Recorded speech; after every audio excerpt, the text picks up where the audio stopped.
کہا کہ فلاں راوی کے منہ میں جو ہے وہ کتے آ کر پیشاب کیا کرتے تھے، اور نہ ہم اس بحث میں جانا چاہتے ہیں. آپ کے راوی آپ کو مبارک اگر ان کے منہ میں کتے نے پیشاب کی ہو، ہم اس طرف نہیں جاتے. دوسری بات یہ ہے کہ آپ صلی اللہ علیہ وسلم کے حوالے سے یہ آپ کی باتوں پر، آپ کی کچھ نادانیوں پر جو تھا وہ تبصرہ تھا. آپ بات سمجھتے نہیں ہے، دوسری طرف لے جاتے ہیں. کیا بات ہے آپ کی؟ اب کیا کہوں میں آپ کو، بات سمجھتے نہیں ہے دوسری طرف لے جاتے ہیں. یہ کچھ تبصرہ تھا آپ کی باتوں پر، اور اب جو ہے وہ میں دوسری طرف جاتا ہوں. آپ نے جو یہ بات کی کہ ایکون الامر منی بعد کہ کیا میرے بعد جو ہے وہ امر کس کے لیے ہوگا، تو آپ صلی اللہ علیہ وسلم نے فرمایا کہ اللہ تعالیٰ جو ہے وہ جس طرف جو ہے وہ امر کو پھیر دے، خلافت کے امر کو، تو وہی جو ہے وہ خلافت ہوگی. تو خلافت اللہ تعالیٰ نے جو ہے وہ خلفائے ثلاثہ کی طرف پھیر دی تھی، اور اس کے بعد حضرت علی رضی اللہ تعالیٰ عنہ کی طرف پھیر دی تھی. تو یہ ہماری دلیل ہے، کوئی آپ کی دلیل نہیں بنتی. یہ روایت امام کے منسوخ ہونے کی نفی کرتا ہے، کیونکہ آپ کے امام تو ظاہر ہی نہیں تھے. زید کو پتہ نہیں تھا کہ امام کون تھا، آگے جو ہے وہ زید کو پتہ نہیں تھا، اسی طرح محمد بن حنفیہ کو پتہ نہیں تھا. اگر پتہ ہوتا تو بہرحال اس کی طرف وہ آتے، اور اسی طرح خلفاء کی خلافت اس سے ثابت ہوتی ہے. ٹھیک ہے.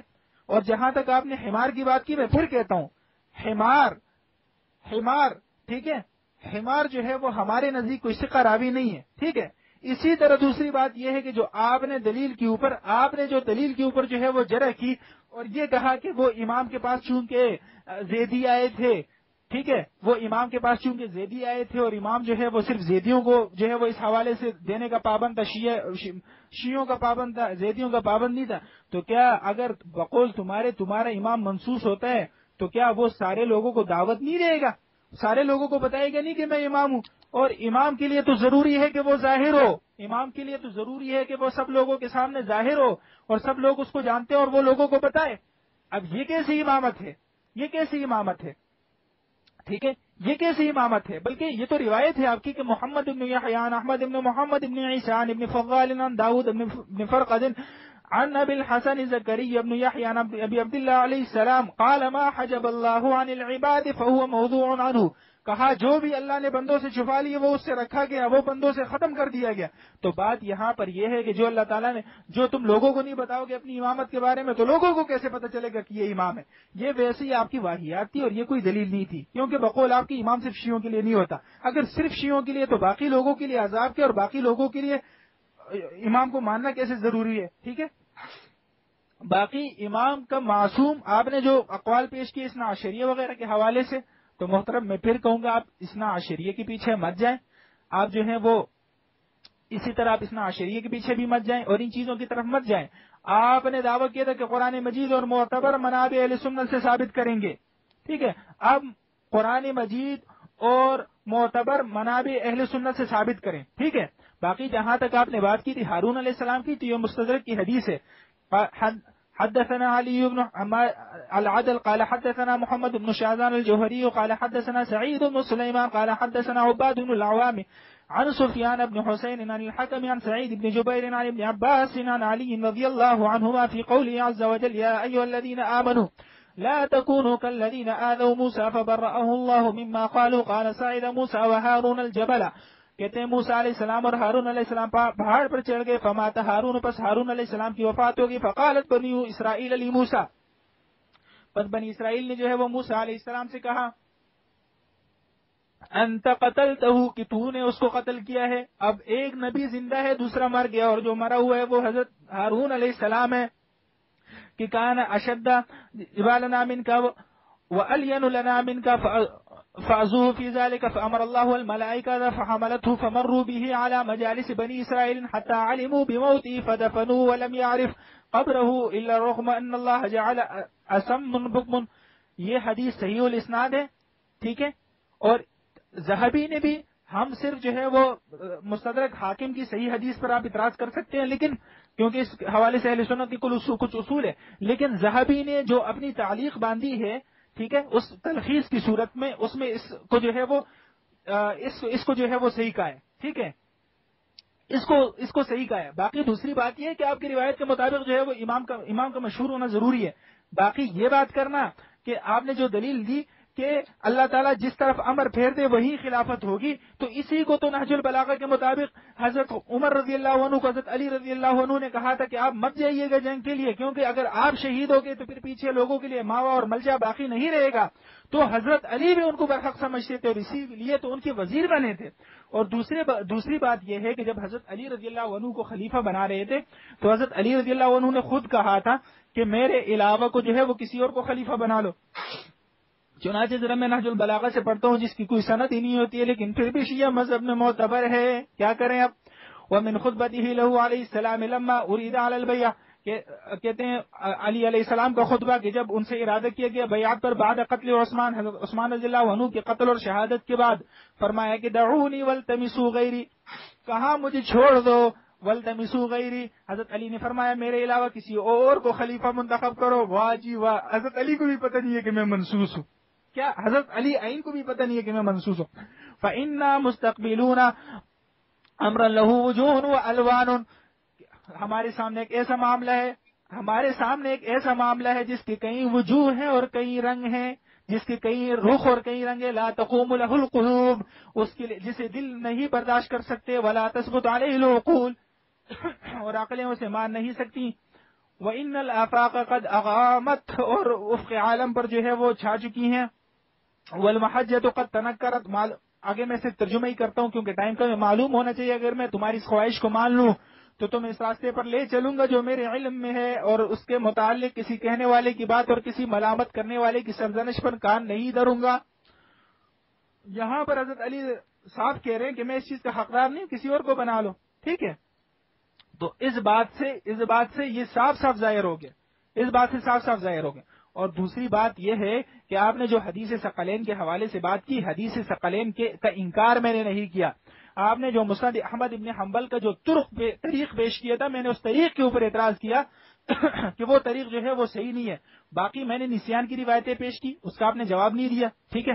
میں نے اسی طرح اس کے علاوہ جو ہے وہ اور روایتیں پیش کی کہ امام جو ہے وہ مفترض الطاعہ نہیں ہوتا، آپ نے اس کا جو ہے وہ حوالہ نہیں دیا۔ اسی طرح امام جو ہے وہ عالم الناس نہیں ہے اور نہیں علم اس کے لیے شرط ہے، ٹھیک ہے۔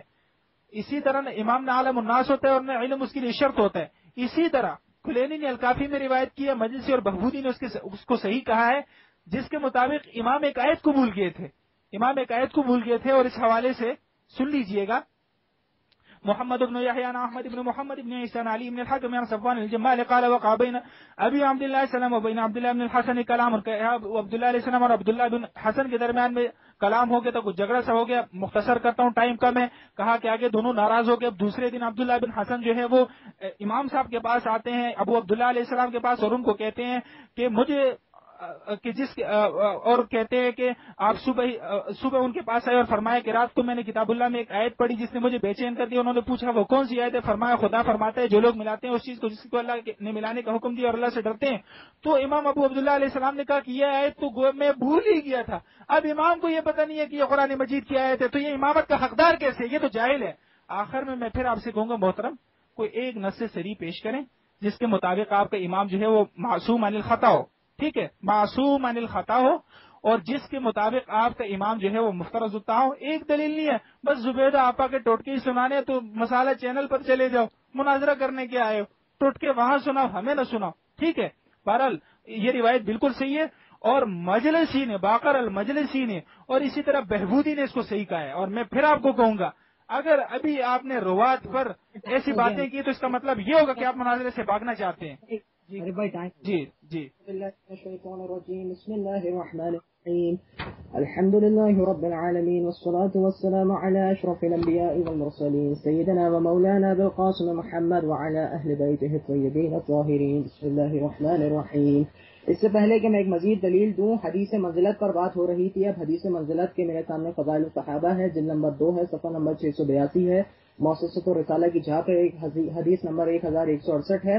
اس میں ہے اما ترضى ان تكون مني بمنزلة هارون من موسى الا انك لست بنبي انه لا ينبغي ان اذهب الا وانت خلیفتی، کہ اے علی کہ آپ اس بات کو قبول نہیں کرتے کہ آپ کی نسبت مجھ سے وہی ہے جو موسیٰ کو ہارون سے تھی، در حالانکہ آپ نبی نہیں، اور یہ میں بات کو پسند نہیں کرتا کہ میں چلا جاؤں اس دنیا سے مگر یہ کہ آپ کے علاوہ کوئی خلیفہ ہو، یعنی آپ ہی خلیفہ ہوں گے. ان اذهب الا وانت خلیفتی. مسند احمد جلد نمبر مستدرک علی صحیحین جلد نمبر 3 صفحہ نمبر 143 میں اس حدیث کو حاکم نے صحیح کہا ہے.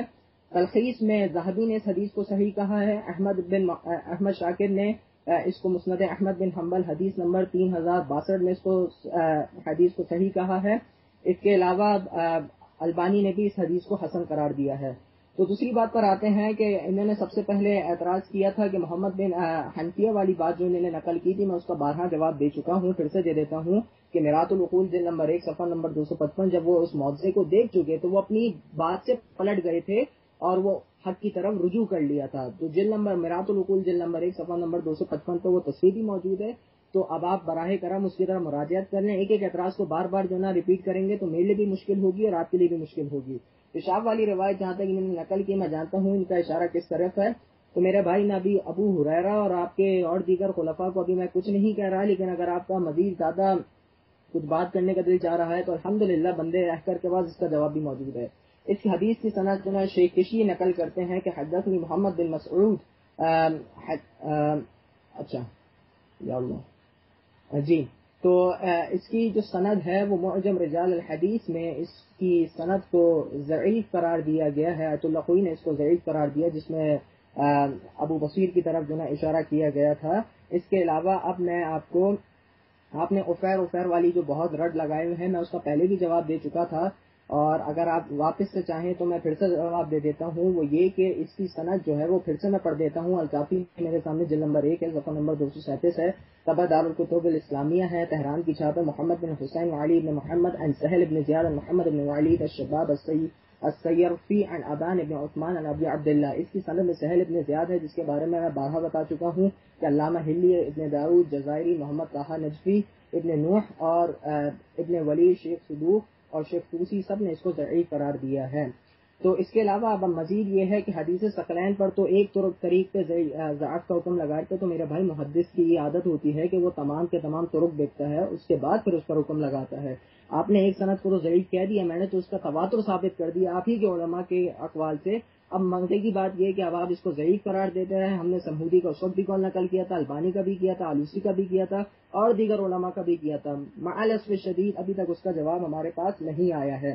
اس کے علاوہ آپ یہ بار بار وہی رٹ لگائے جا رہے ہیں کہ امام علی نے شورا کو مانا یہ کیا، تو میں اس کا پہلے بھی جواب دے چکا ہوں کہ وہ الزامی جواب تھا. آپ کو پورے لزم تکا کا پورا الفاظ میں نے آپ کو کتاب السکین اور العقد الفرید میں دکھا دیے ہیں.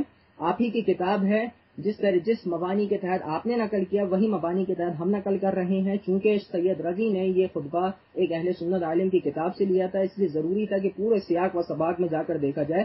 یہ سید رضی کی عادت تھی، وہ تبعیض کے ساتھ چیزوں کو نقل کیا کرتے تھے اور بعض چیزوں کو نقل کرتے تھے. پورے سیاق و سباق کے لیے اصل کتاب کی طرف مراجعت کرنی ضروری تھی.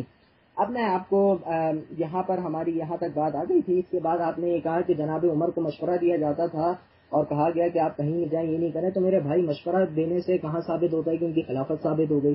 مشورہ جب آپ مجھ سے مشورہ مانگنا ہے میں بھی آپ کو مشورہ دوں گا.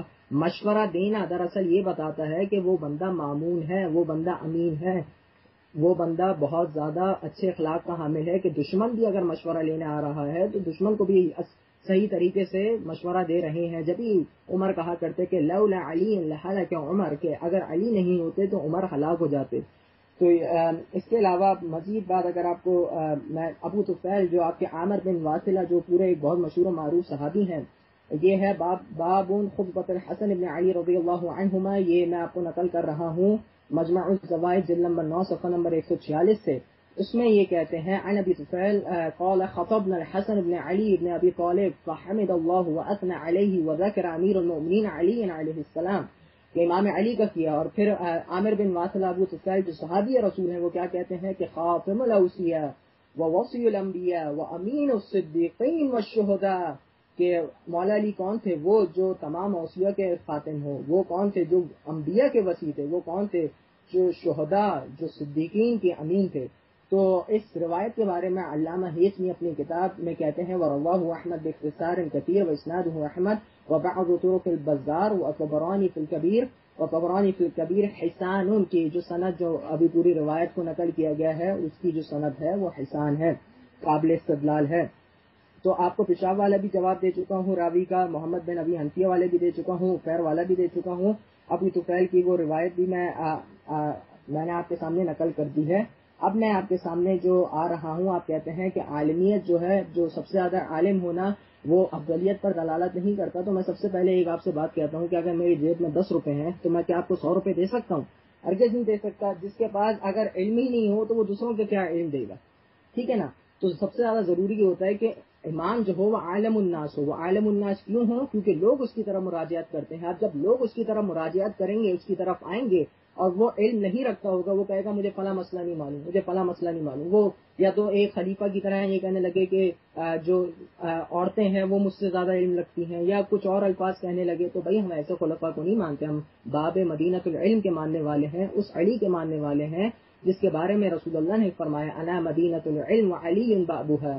اس کے علاوہ یہاں پر ایک بات آپ ذہن میں رکھ لیجئے کہ امام کی جو ریکوائرمنٹس ہوتی ہیں کہ وہ اختلافات کو مٹائے۔ اب جب وہ خود اختلافات سے کما حق ہو آگاہ نہ ہو تو وہ کس طریقے سے مٹا سکتا ہے؟ جب وہ خود مٹا نہیں سکتا تو لازم آئے گا کہ کوئی دوسرا اس سے زیادہ علم رکھتا ہو تو امام کو اس کی طرف مراجعت کرنی پڑے گی۔ پس امام جو ہے وہ مقتدا نہ رہا، مقتدی ہو گیا، ٹھیک ہے، یعنی وہ دوسروں کی اقتدا کر رہا ہے، مقتدا نہ رہا۔ تو ہم یہ کہتے ہیں کہ امام کی جو صفات ہیں جو سورہ نساء آیت نمبر 159 میں بھی ہیں کہ لوگوں کو کہا گیا ہے وَأَطِیعُوا الرَّسُولَ وَأُولِي الْأَمْرِ مِنکُم، کہ اولو الامر کی اطاعت کرو اور رسول کی اطاعت کرو، ٹھیک ہے۔ یہاں پر ہماری یہ والی بات ہو گئی۔ اس کے علاوہ جو اب میں سورہ مائدہ کی آیت نمبر 55 ہے جس سے ہم استدلال کریں گے، جو آیت ہے کہ انما ولیکم اللہ ورسولہ والذین آمنوا والذین یقیمون الصلاۃ ویؤتون الزکاۃ وہم راکعون، تو یہ جو ہے اس سے ولایت امیر المؤمنین ثابت ہوتی ہے۔ وہ کس طریقے سے ثابت ہوتی ہے؟ آلوسی روح المعانی جلد نمبر 3 صفحہ نمبر 334 طبع دارالکتاب العلمیہ میں کہتے ہیں وغالب الاخبارین علی انہ نزل فی علی کرم اللہ وجہہ، کہ زیادہ تر اخبار میں یہ آیا ہے کہ یہ آیت جو ہے وہ مولا کائنات کے لیے نازل ہوئی۔ علامہ عبد الکریم خطیب اپنی کتاب تفسیر القرآن للقرآن جلد نمبر 3 صفحہ نمبر 1124 میں فرماتے ہیں کہ اکثر مفسرین کا، جو جمہور مفسرین کا قول ہے، وقد ذهب كثير من المفسرین، کہ یہ آیت جو ہے مولا کائنات کے حق میں نازل ہوئی۔ قاضی عطاء الدین العیجی جو ہے اپنی کتاب المواقف فی علم الکلام صفحہ نمبر 405 طبع عالم الکتب بیروت میں کہتے ہیں وَأَجْمَعُوا أَئِمَّةُ التَّفْسِيرِ أَنَّ الْمُرَادَ عَلِيٌّ۔ علامہ قاری ثناء اللہ پانی پتی بھی اپنی کتاب تفسیر مظہری جلد نمبر 3 صفحہ نمبر 132 طبع مکتبہ رشیدیہ پاکستان میں یہ کہتے ہیں۔ علامہ ابن عطیہ تفسیر ابن عطیہ جلد نمبر 2 صفحہ نمبر 208 دارالکتب العلمیہ میں یہ بات کرتے ہیں۔ علامہ سعد الدین تفتزانی شرح المقاصد جلد نمبر 5 صفحہ نمبر 270 طبع عالم الکتب بیروت میں کہتے ہیں نزل فی علی ابن ابی طالب، کے امام علی ابن ابی طالب کے حق میں آئی۔ شریف جرجانی شرح المواقف قاضی جرجانی جلد نمبر 8 صفحہ نمبر 351 ہے، علامہ سیالکوٹی کی یہ شرح سے حاشیے سے شائع ہوا ہے۔ اس میں کہتے ہیں وقد اجمعوا ائمۃ التفسیر علی ان المراد بالذین یقومون الصلاۃ الی الاخر، امام علی کے حق میں نازل ہوئی۔ شیخ علوان فرماتے ہیں الفواتح الالہیہ والمفاتح الغیبیہ جلد نمبر 1 صفحہ نمبر 197 دارالکتاب رقابی مصر کی چھاپ ہے نزل فی علی کرم اللہ وجہہ حین سأل سائل وهو راکع فی صلاته فرمى له خاتمہ، کہ یہ امام علی کے حق میں یہ آیت نازل ہوئی کہ جب ایک سائل آیا اور اس نے آپ سے درخواست کی کہ مجھے انگوٹھی دیں تو امام علی نے اپنی انگوٹھی اس کو دے دی۔ تو یہاں سے ولایت علی ثابت ہوتی ہے۔ اور اسی کے تحت میں ایک اور حدیث اگر آپ لوگوں کی نظر کر دوں تو رسول اللہ فرماتے ہیں کہ ما تريدون من علی علی منی وانا منہ وهو ولی کل مؤمن بعدی۔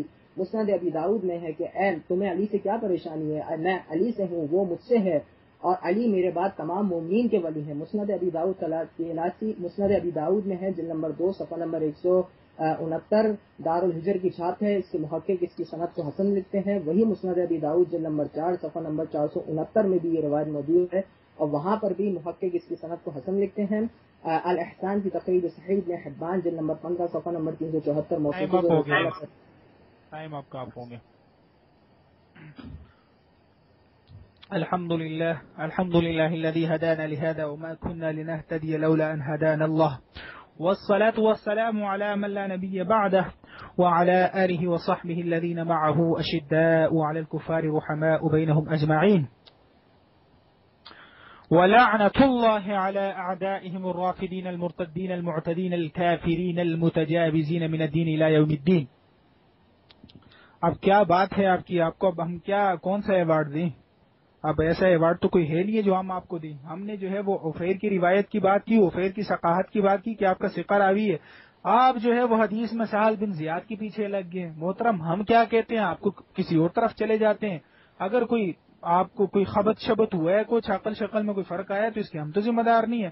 بہرحال ہم آپ کے لیے دعا گو ہے کہ اللہ تعالیٰ آپ کو صحت عطا کرے. ہم کسی اور چیز کی بات کر رہے ہیں, آپ کسی اور چیز کی طرف جا رہے ہیں. دوبارہ میں کہتا ہوں کہ امام جو ہے وہ سب کے لیے ہوتا ہے. ٹھیک ہے, امام سب کے لیے ہوتے ہیں. یہ نہیں ہے کہ زیدیہ کی طرف نہیں جائے گا, ادھر جائے گا, ادھر جائے گا. ٹھیک ہے, یہ بات آپ کی بالکل غلط ہے. دوسری بات کہ انت منی بمنزلت ہارون من موسیٰ, یہ بات کرنا کہ نبی صلی اللہ علیہ وسلم نے غزوہ تبوک میں حضرت ہارون علیہ السلام کو حضرت علی رضی اللہ عنہ کو پیچھے چھوڑا تھا, اس لیے وہی سب سے زیادہ حقدار ہے.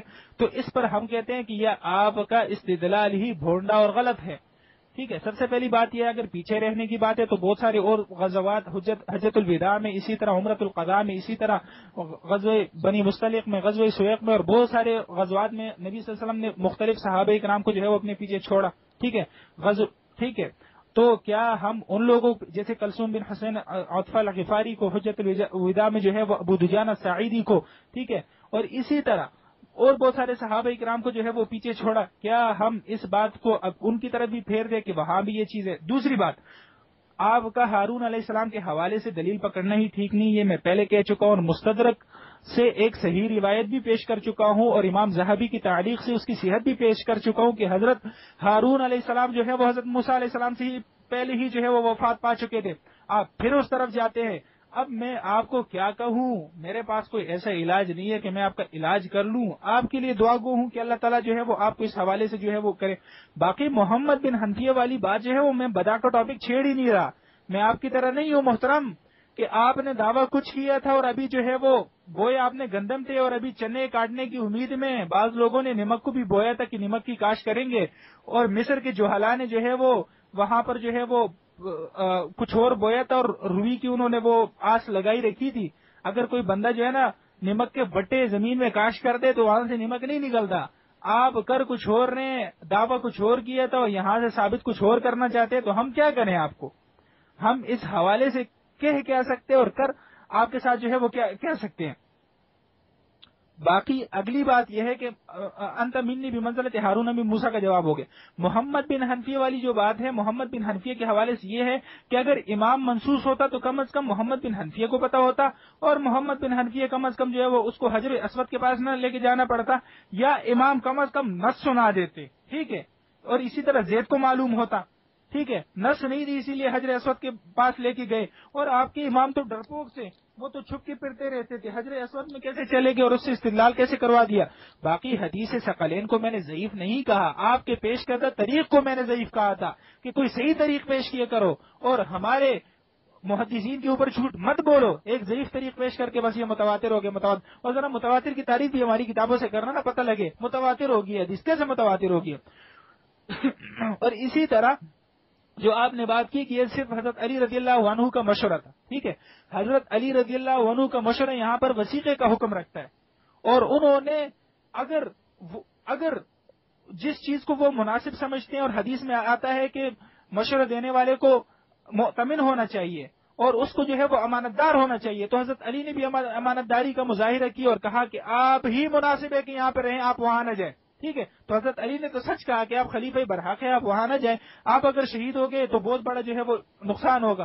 ٹھیک ہے, باقی خاتم الاوصیاء کس نے نقل کر دیا, اس نے نقل کر دیا, تو محترم میں پھر آپ سے کہوں گا کہ سند جو ہے وہ پیش کر دیا کریں. اور دوسری بات یہ ہے کہ اگر حضرت علی خاتم الاوصیاء ہے تو پھر حضرت علی کے بعد جو 11 اماموں کی بڑی سی لڑی لگائی ہے تم نے, اس کا کیا بنے گا؟ خاتم الاوصیاء تو ختم ہو گئے, اب خاتم الاوصیاء کے بعد جو اتنی بڑی لڑی ہے اس سے کیا کرو گے, اور اس لڑی کے ساتھ تم کیا کرو گے؟ یہ تو تمہارے لیے جو ہے وہ بڑا مسئلہ بن جائے گا. اب اگلی بات جو ہے وہ آگے جو ہے وہ آپ اس طرف آئے ہیں, انما ولیکم اللہ کی طرف آئے ہیں, اس آیت کی طرف آئے.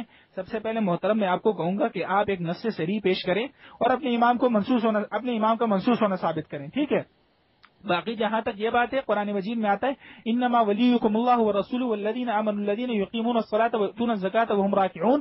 تو اس حوالے سے سب سے پہلے میں کہوں گا, اس حوالے سے میں تفسیر طبری سے جو صحیح سند کے ساتھ ایک روایت مروی ہے وہ میں پیش کروں گا, آپ کی طرح ضعیف روایتیں اور جھوٹی روایتیں پیش نہیں کروں گا. ٹھیک ہے, صحیح روایت کیا ہے؟ اور یہ روایت جو ہے وہ حضرت باقر سے مروی ہے، جس کو آپ امام معصوم بھی مانتے ہیں. کیا فرماتے ہیں؟ قال حدثنا حناد بن سعید قال حدثنا عبدہ عن عبد الملک عن ابی جعفر قال سألت عن هذه الآية، کہتے ہیں کہ میں نے ابو جعفر رضی رحمہ اللہ سے پوچھا اس آیت کے بارے میں، انما ولیکم اللہ ورسولہ والذین آمنوا الذین یقیمون الصلاة ویؤتون الزکاة وهم راکعون.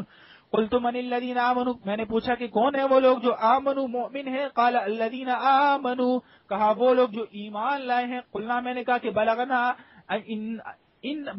انہا نزلت فی علی ابن ابی طالب، ہم نے کہا کہ ہمیں یہ بات پہنچی ہے کہ یہ آیت علی بن ابی طالب کے بارے میں نازل ہوئی. فرمایا قال علی من الذین آمنوا، یہ ان لوگوں کے بارے میں نازل ہوئی ہے جو لوگ ایمان والے تھے. اور اسی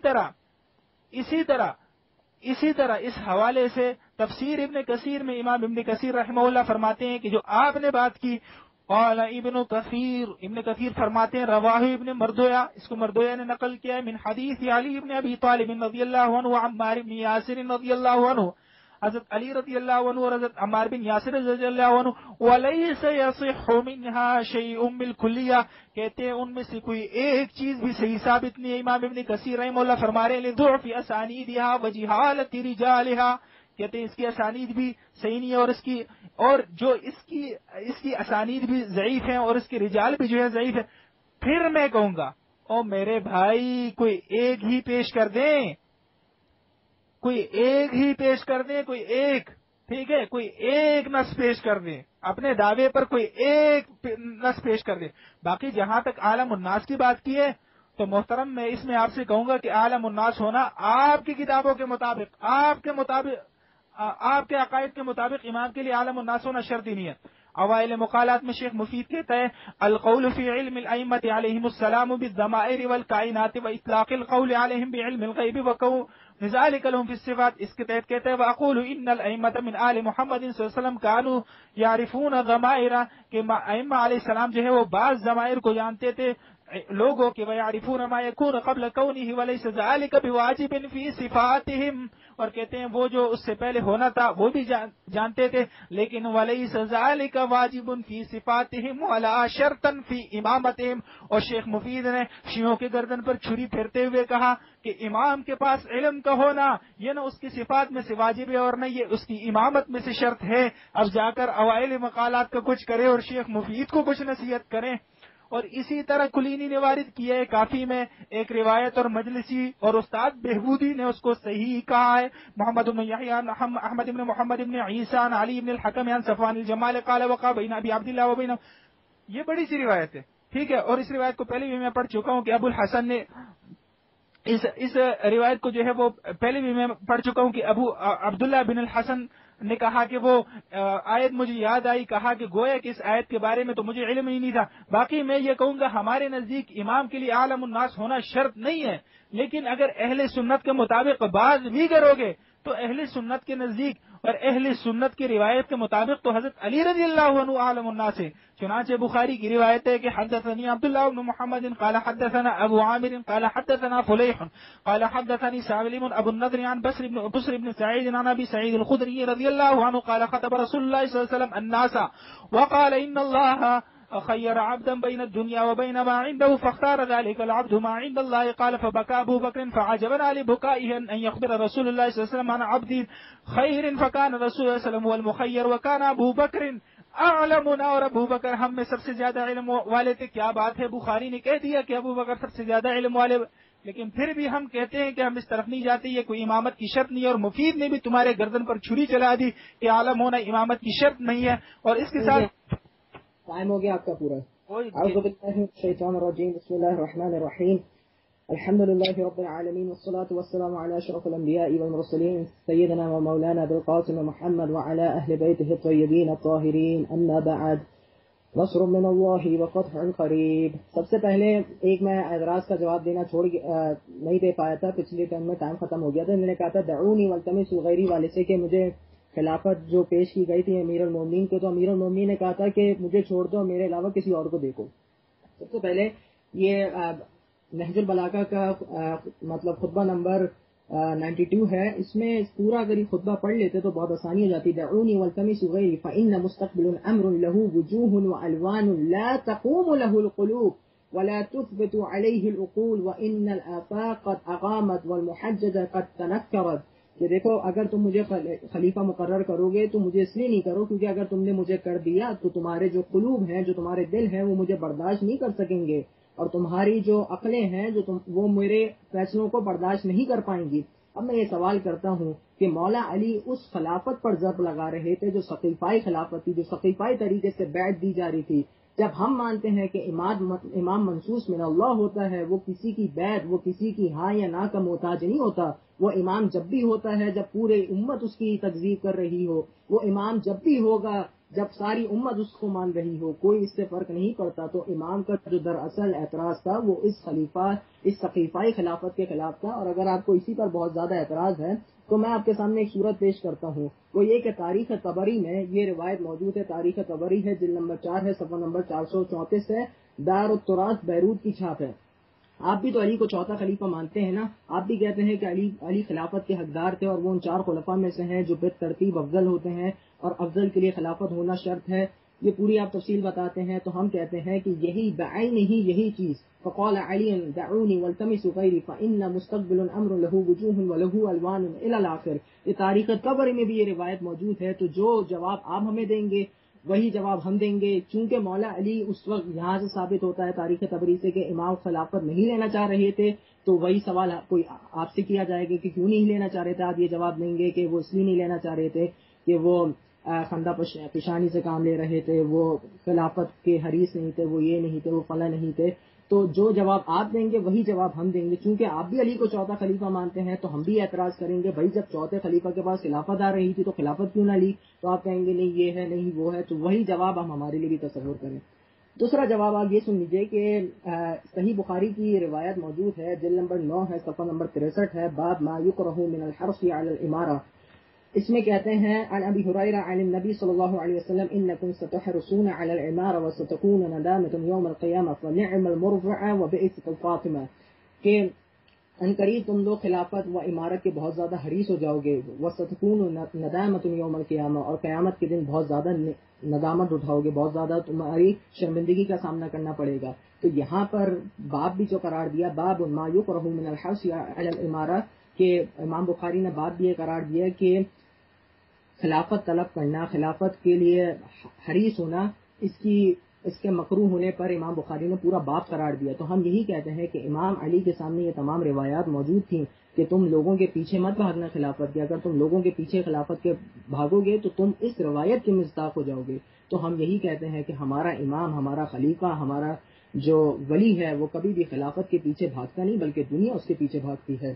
خلیفتین والی پہ کہتے ہیں کہ صحیح سند پیش کرو، صحیح سند پیش کرو. میرے بھائی میں نے آپ کے سامنے اتنی زیادہ صحیح سند والی چیزیں پیش کر دی. البانی کا قول بھی پیش کیا، صحیح جامع صغیر سے پیش کیا، آلوسی کا قول پیش کیا، روح المعانی سے، ابو بکر ہیثمی کا کیا. اب آپ کہتے ہیں کہ متواتر، یہ تمہارا صرف زعم ہے. نہیں میرے بھائی زعم نہیں ہے. میں آپ کو پھر مناوی کی عبارت نقل کر دیتا ہوں. وزاد انه قال في حجة الوداع ووهم من زعم وضعه كابن جوزی قال السمہودی وفي الباب ما يزيد على 20 من الصحابہ، کہ اس باب میں 20 سے زیادہ صحابہ سے قول منقول ہے. اور ابن جوزی کو وہم ہوا جو اس نے اس روایت کو ضعیف و موضوع قرار دیا. اس کے علاوہ یہ روایت معجم الکبیر، مرقات المفاتیح، جامع المسانید، غایت المقاصد، زوائد المسند، الفتح الکبیر، کنز الاعمال و دیگر کتب میں بھی موجود ہے. افیر والی بات جہاں تک میں پھر سے اس کی توضیح کر دیتا ہوں، افیر پہ ہمیں اعتراض نہیں ہے. افیر تک سند صحیح ثابت کریں. جب افیر تک سند ہی صحیح ثابت نہیں ہوتی تو پورے افیر والا قضیہ نہیں ہوتا. مثال کے طور پہ میں نے معاویہ سے سنا، معاویہ نے کلام سے سنا، کلام نے اسلام حق سے سنا، اسلام حق نے کسی گدھے سے سنا.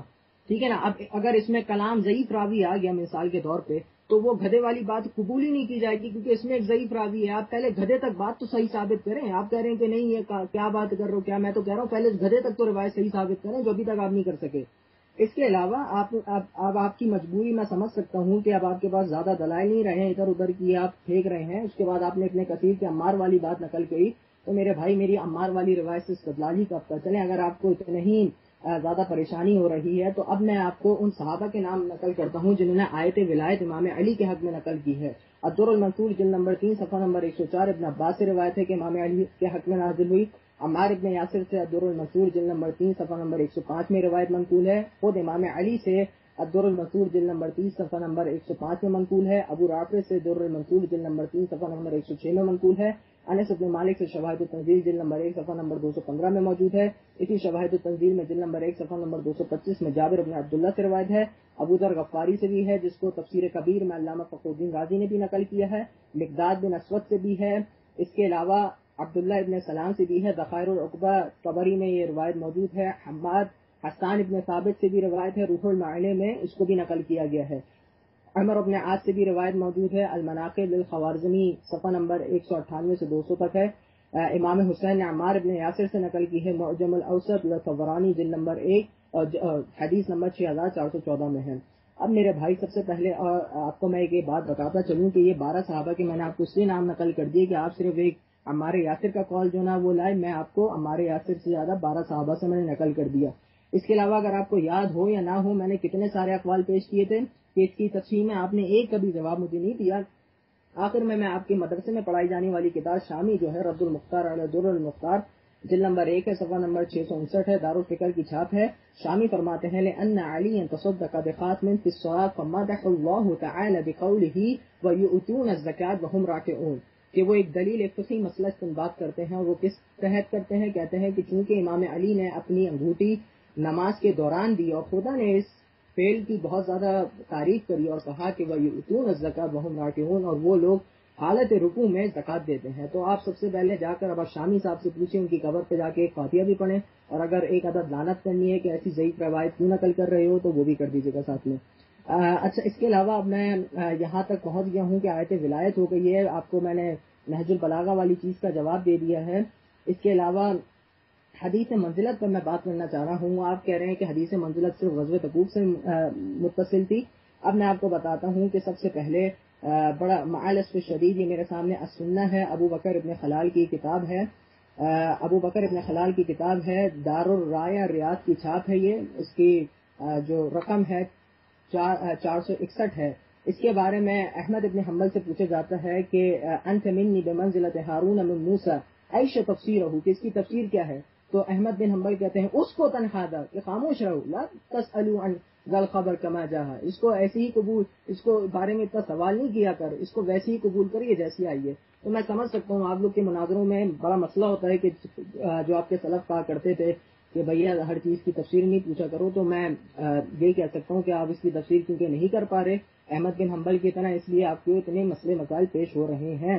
اب اس کے علاوہ جہاں تک بات آپ نے اس کی ہے کہ یہ فقط اور فقط غزوہ تبوک کے حوالے سے ہے تو میرے بھائی میرے سامنے ابھی کافی اور دیگر حوالے ہیں. اسما بنت عمیس سے بھی یہ روایت منقول ہے اور صحابیہ سے روایت میں صرف اس لیے کہہ رہا ہوں یہ صحیح سند سے منقول ہے.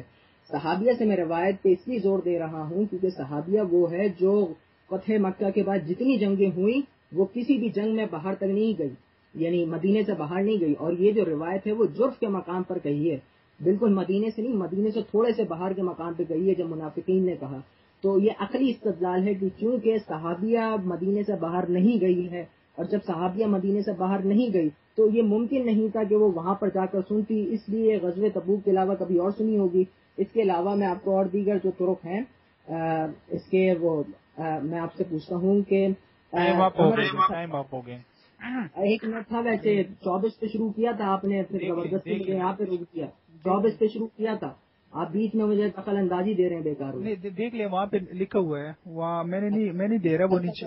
ایک منٹ لے لیجیے گا میں آپ سے لڑوں گا نہیں آپ لے لیجیے گا. اعمال جلد نمبر 13 صفحہ نمبر 123 میں جناب عمر بن خطاب سے بھی روایت موجود ہے کہ موافق یعنی جب رسول اللہ بھائی چارگی کر رہے تھے تو اس وقت یہ کہا تھا کہ اے علی تمہاری نسبت مجھ سے وہی ہے جو ہارون کو موسیٰ سے تھی. ٹھیک ہے نا. اس کے علاوہ ایک اور صحابیہ سے روایت منقول ہے. اس صحابیہ کا نام ام سلیم ہے. یہ ام سلیم سے روایت منقول ہے. کنز الاعمال جلد نمبر 11 صفحہ نمبر 407 حدیث نمبر 32936. تو اس میں بھی روایت منقول ہے. تو آپ ایک حد تک اس کو یعنی آپ محصور نہیں کر سکتے کہ صرف ایک وقت میں کہی گئی بلکہ ایک سے زیادہ وقت میں کہی گئی. اور جو عبرت ہوتی ہے جو استدلال ہوتا ہے وہ عمومی الفاظ سے ہوتا ہے وہ واقعات سے نہیں ہوتا. انہ لا نبی بعدی کہ اے علی تم نے وہ تمام خصائص ہیں جو موسیٰ کو جو ہارون میں تھے، لیکن یہ کہ ہارون چونکہ نبی تھے اور تو نبی نہیں ہے۔ میرا سوال ہے کہ ٹائم اپ ہو گیا، اب اپ ہو گیا، آپ خوش ہیں؟ خوش ہیں جی؟ چلیں الحمد لله الذي هدانا لهذا وما كنا لنهتدي لولا أن هدانا الله والصلاة والسلام على من لا نبي بعده وعلى آله وصحبه الذين معه أشداء على الكفار رحماء بينهم أجمعين ولعنة الله على أعدائهم الرافضين المرتدين المعتدين الكافرين المتجاوزين من الدين إلى يوم الدين۔ اب آتے ہیں اس طرف۔ سب سے پہلی بات یہ ہے کہ جو آپ نے وہاں سے جو ہے وہ ٹامکٹوئیاں ماری اور حاطب لیل کی طرف کبھی ادھر جاتے رہے کبھی ادھر جاتے رہے، دعونی ولتمسوا غیری، وہاں پر حضرت علی رضی اللہ عنہ نے جو کہا اور آپ نے یہاں پر یہ کہہ دیا کہ حضرت علی آپ کے بھی چوتھے خلیفہ ہیں، تو محترم ہمارے نزدیک حضرت علی جو ہے وہ منصوص من اللہ نہیں تھے، اور اللہ تعالیٰ نے ان کی امامت پر کوئی ایسی نص نہیں اتاری تھی کہ فلاں وقت میں جا کر یہ امام بنیں گے، ٹھیک ہے، اور وہ مشورے سے بنے تھے اور مشورہ برحق تھا، اور اسی بات کی طرف تو آپ بھی جا رہے ہیں کہ ان کے ہاتھ پر لوگوں نے بیعت کی تھی اور اس میں وہ آئے ہیں۔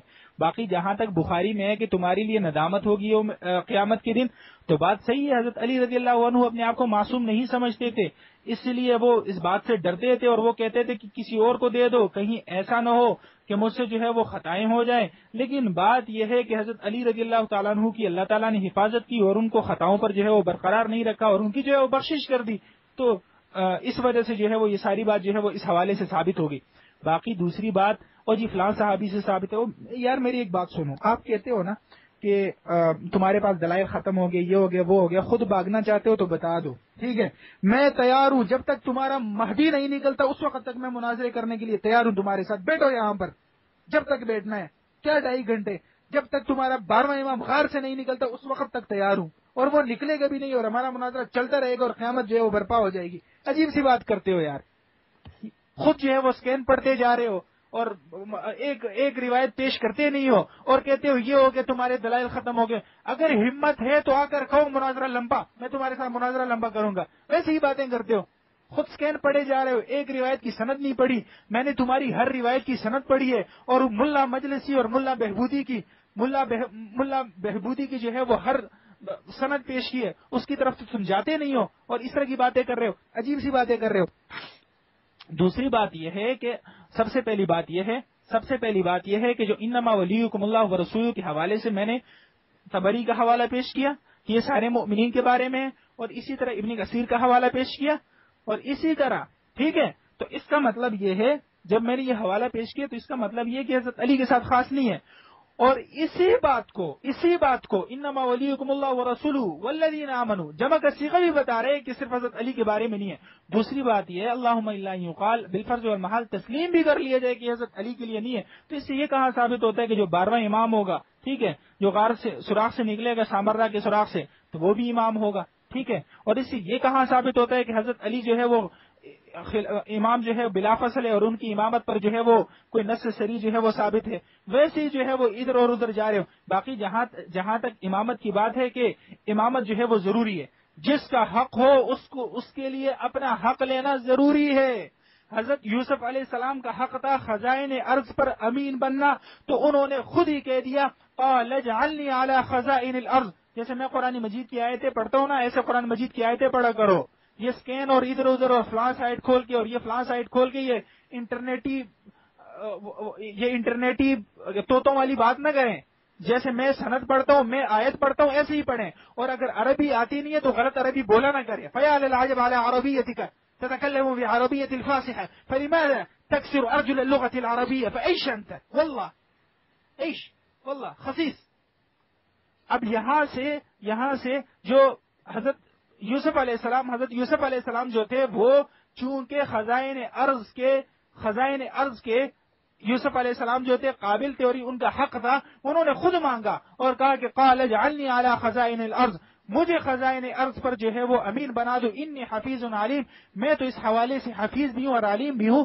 اور اسی وجہ سے تو زین العابدین کے ساتھ جب محمد بن حنفیہ کا جھگڑا ہوا تو زین العابدین تمہارے بقول اس کو حجر اسود کے پاس لے گئی، کیونکہ ان کے پاس بھی نس نہیں تھی. اگر وہ بھی چھوڑ دیتے، وہ کیوں لڑتے رہے؟ اسی طرح زید کے حق میں بھی وہ چھوڑ دیتے، اور احول کو مناظرے کے لیے کیوں بھیجا؟ عجیب سی باتیں کرتے ہو. وہاں تو احول کو مناظرے کے لیے بھیج رہے ہو، وہاں تو جو ہے وہ زید سے تم جھگڑے کر رہے ہو، وہاں پر جو ہے وہ محمد بن حنفیہ تمہارے فرضی کریکٹر جو ہے وہ زین العابدین رحمہ اللہ سے مناظرے کرتے ہیں، اور یہاں پر کہتے ہو کہ جی یہ تھا، جی وہ تھا، جی وہ سب کچھ تھا. ٹھیک ہے. دوسری بات یہ ہے کہ عفیر کی سند پر ہم نے بات نہیں کی ہے. بات یہ ہے کہ شامی کی قبر پر فاتحہ پڑھنے کی ضرورت نہیں ہے ذرا، اور اللہ تعالیٰ نے ان کو بخشا ہوا ہے، ہم یہاں سے بھی فاتحہ پڑھ سکتے ہیں، وہاں پر جانے کی کوئی خاص ضرورت نہیں ہے.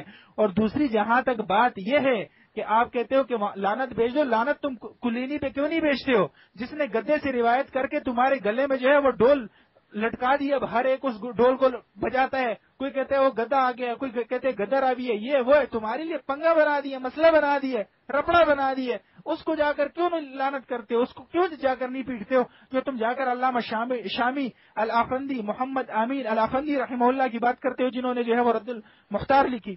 دوسری بات یہ ہے کہ جہاں تک حضرت علامہ شامی رحمہ اللہ نے تذکرہ کیا تو علامہ شامی رحمہ اللہ نے تو ایک قول کا تذکرہ کیا، اور اگر فقہی طور پر ایک فضیلت بیان کر دی تو یہ کس نے کہا ہے کہ حدیث ضعیف سے جو ہے وہ فضائل میں استدلال نہیں کیا جا سکتا؟ فضائل میں تو بالکل استدلال کیا جا سکتا ہے. اور جب ایک حدیث، اس حدیث کو ذہبی نے بھی جو ہے وہ اس حدیث کو جو ہے وہ ذہبی نے بھی جو ہے وہ ضعیف قرار دیا ہے. ٹھیک ہے. اس حدیث کو ذہبی نے بھی ضعیف قرار دیا ہے. ٹھیک ہے کہ لم يروي هذا الحديث عن ابي الطفيل الا معروف بن خردوز ولا معروف الاسلام بن ابي عمر تفرد به اسماعیل بن ابان. اور دوسری یہ ہے کہ مرسل حدیثیں یہاں پہ تم نے رٹائی لگائی ہوئی ہے، صرف صحابی کا قول پیش کرتے ہو اور نیچے سے جو ہے وہ تم سند بھی نہیں پڑھتے ہو، عجیب سا کام کرتے ہو. پتہ نہیں اب تمہیں کیا کہا جا سکتا ہے. چلے تمہارے لیے ہم ایک ایوارڈ تیار کرتے ہیں نا، اور جیسے رحمان ملک کو جو ہے وہ پی ایچ ڈی کی ڈگری جاری ہوگی تو آپ کے لیے بھی کوئی ڈگری جاری کرتے ہیں، اور اس کے ساتھ ساتھ عفیر کا بھی کوئی بندوبست کرتے ہیں کہ اس کے لیے بھی کوئی ڈگری جو ہے وہ کر دے. باقی یہ ہے کہ عیش تفسیر اس کے بارے میں زیادہ نہ پوچھا کرو. تو انہوں نے کہہ دیا کہ بھائی جس چیز کے بارے میں زیادہ فائدہ نہیں ہے، ٹھیک ہے، جس چیز کے بارے میں جو ہے وہ زیادہ فائدہ نہیں ہے تو اس چیز کے بارے میں نہ پوچھا کرو. باقی یہ ہے کہ امام کے لیے مشہور ہونا ضروری ہے، اور تمہارا امام جو ہے وہ مشہور ہی نہیں ہے، اور نہ امام کو خود پتہ ہے. جب امام کو خود پتہ نہیں ہے تو ہم اس امام کو کیوں مانیں؟ اور جو امام لوگوں کو کہہ بھی رہا ہے کہ میں مفترض الطاعن نہیں ہوں تو ہم اس کو مفترض الطاعن کیوں مانیں؟ جس امام سے نسیان ہوتا ہے اور تم کہتے ہو کہ امام سے نسیان نہیں ہو سکتا، لیکن تمہاری صحیح روایتیں کہہ رہی ہے کہ امام سے نسیان اور سہو ہو سکتے ہیں. ہم اس امام کی اتباع کیوں کریں؟ تمہارا مفید اوائل مقالات میں لکھتا ہے کہ امام کے لیے عالم الناس ہونا شرط نہیں ہے، لیکن تم اس کے لیے شرط قرار دے رہے ہو. تم کہہ رہے ہو کہ اہل سنت کی کتب سے ثابت ہے کہ وہ عالم الناس ہیں، حالانکہ حدیث میں ابو بکر رضی اللہ عنہ کو عالم الناس کہا کہ بخاری کے ایک حدیث میں پیش کر چکا ہوں. اسی طرح ترمذی کے حدیث میں جو ہے صحیح حدیث ہے جس کو ابو عیسیٰ ترمذی رحمہ اللہ نے جو ہے وہ عالم الناس کہا ہے. اسی طرح ابو عیسیٰ ترمذی رحمہ اللہ نے اس حدیث کو صحیح الاسناد کہا ہے، اس میں بھی حضرت ابو بکر رضی اللہ عنہ کو جو ہے وہ عالم الناس کہا ہے. اور اسی طرح ایک حدیث میں تو معاذ بن جبل رضی اللہ عنہ کو جو ہے وہ عالم بالحلال والحرام کہا گیا. اب عجیب سی باتیں ہیں، ایسی باتوں کے پیچھے پڑ گئے ہو کہ جن باتوں کا ہم آپ کے ساتھ کیا کر سکتے ہیں. اب ہم آپ کے لیے کر کے آ سکتے ہیں، ٹھیک ہے، ہم آپ کے لیے کر کے آ سکتے ہیں، صرف آپ کو اتنا مشورہ دے سکتے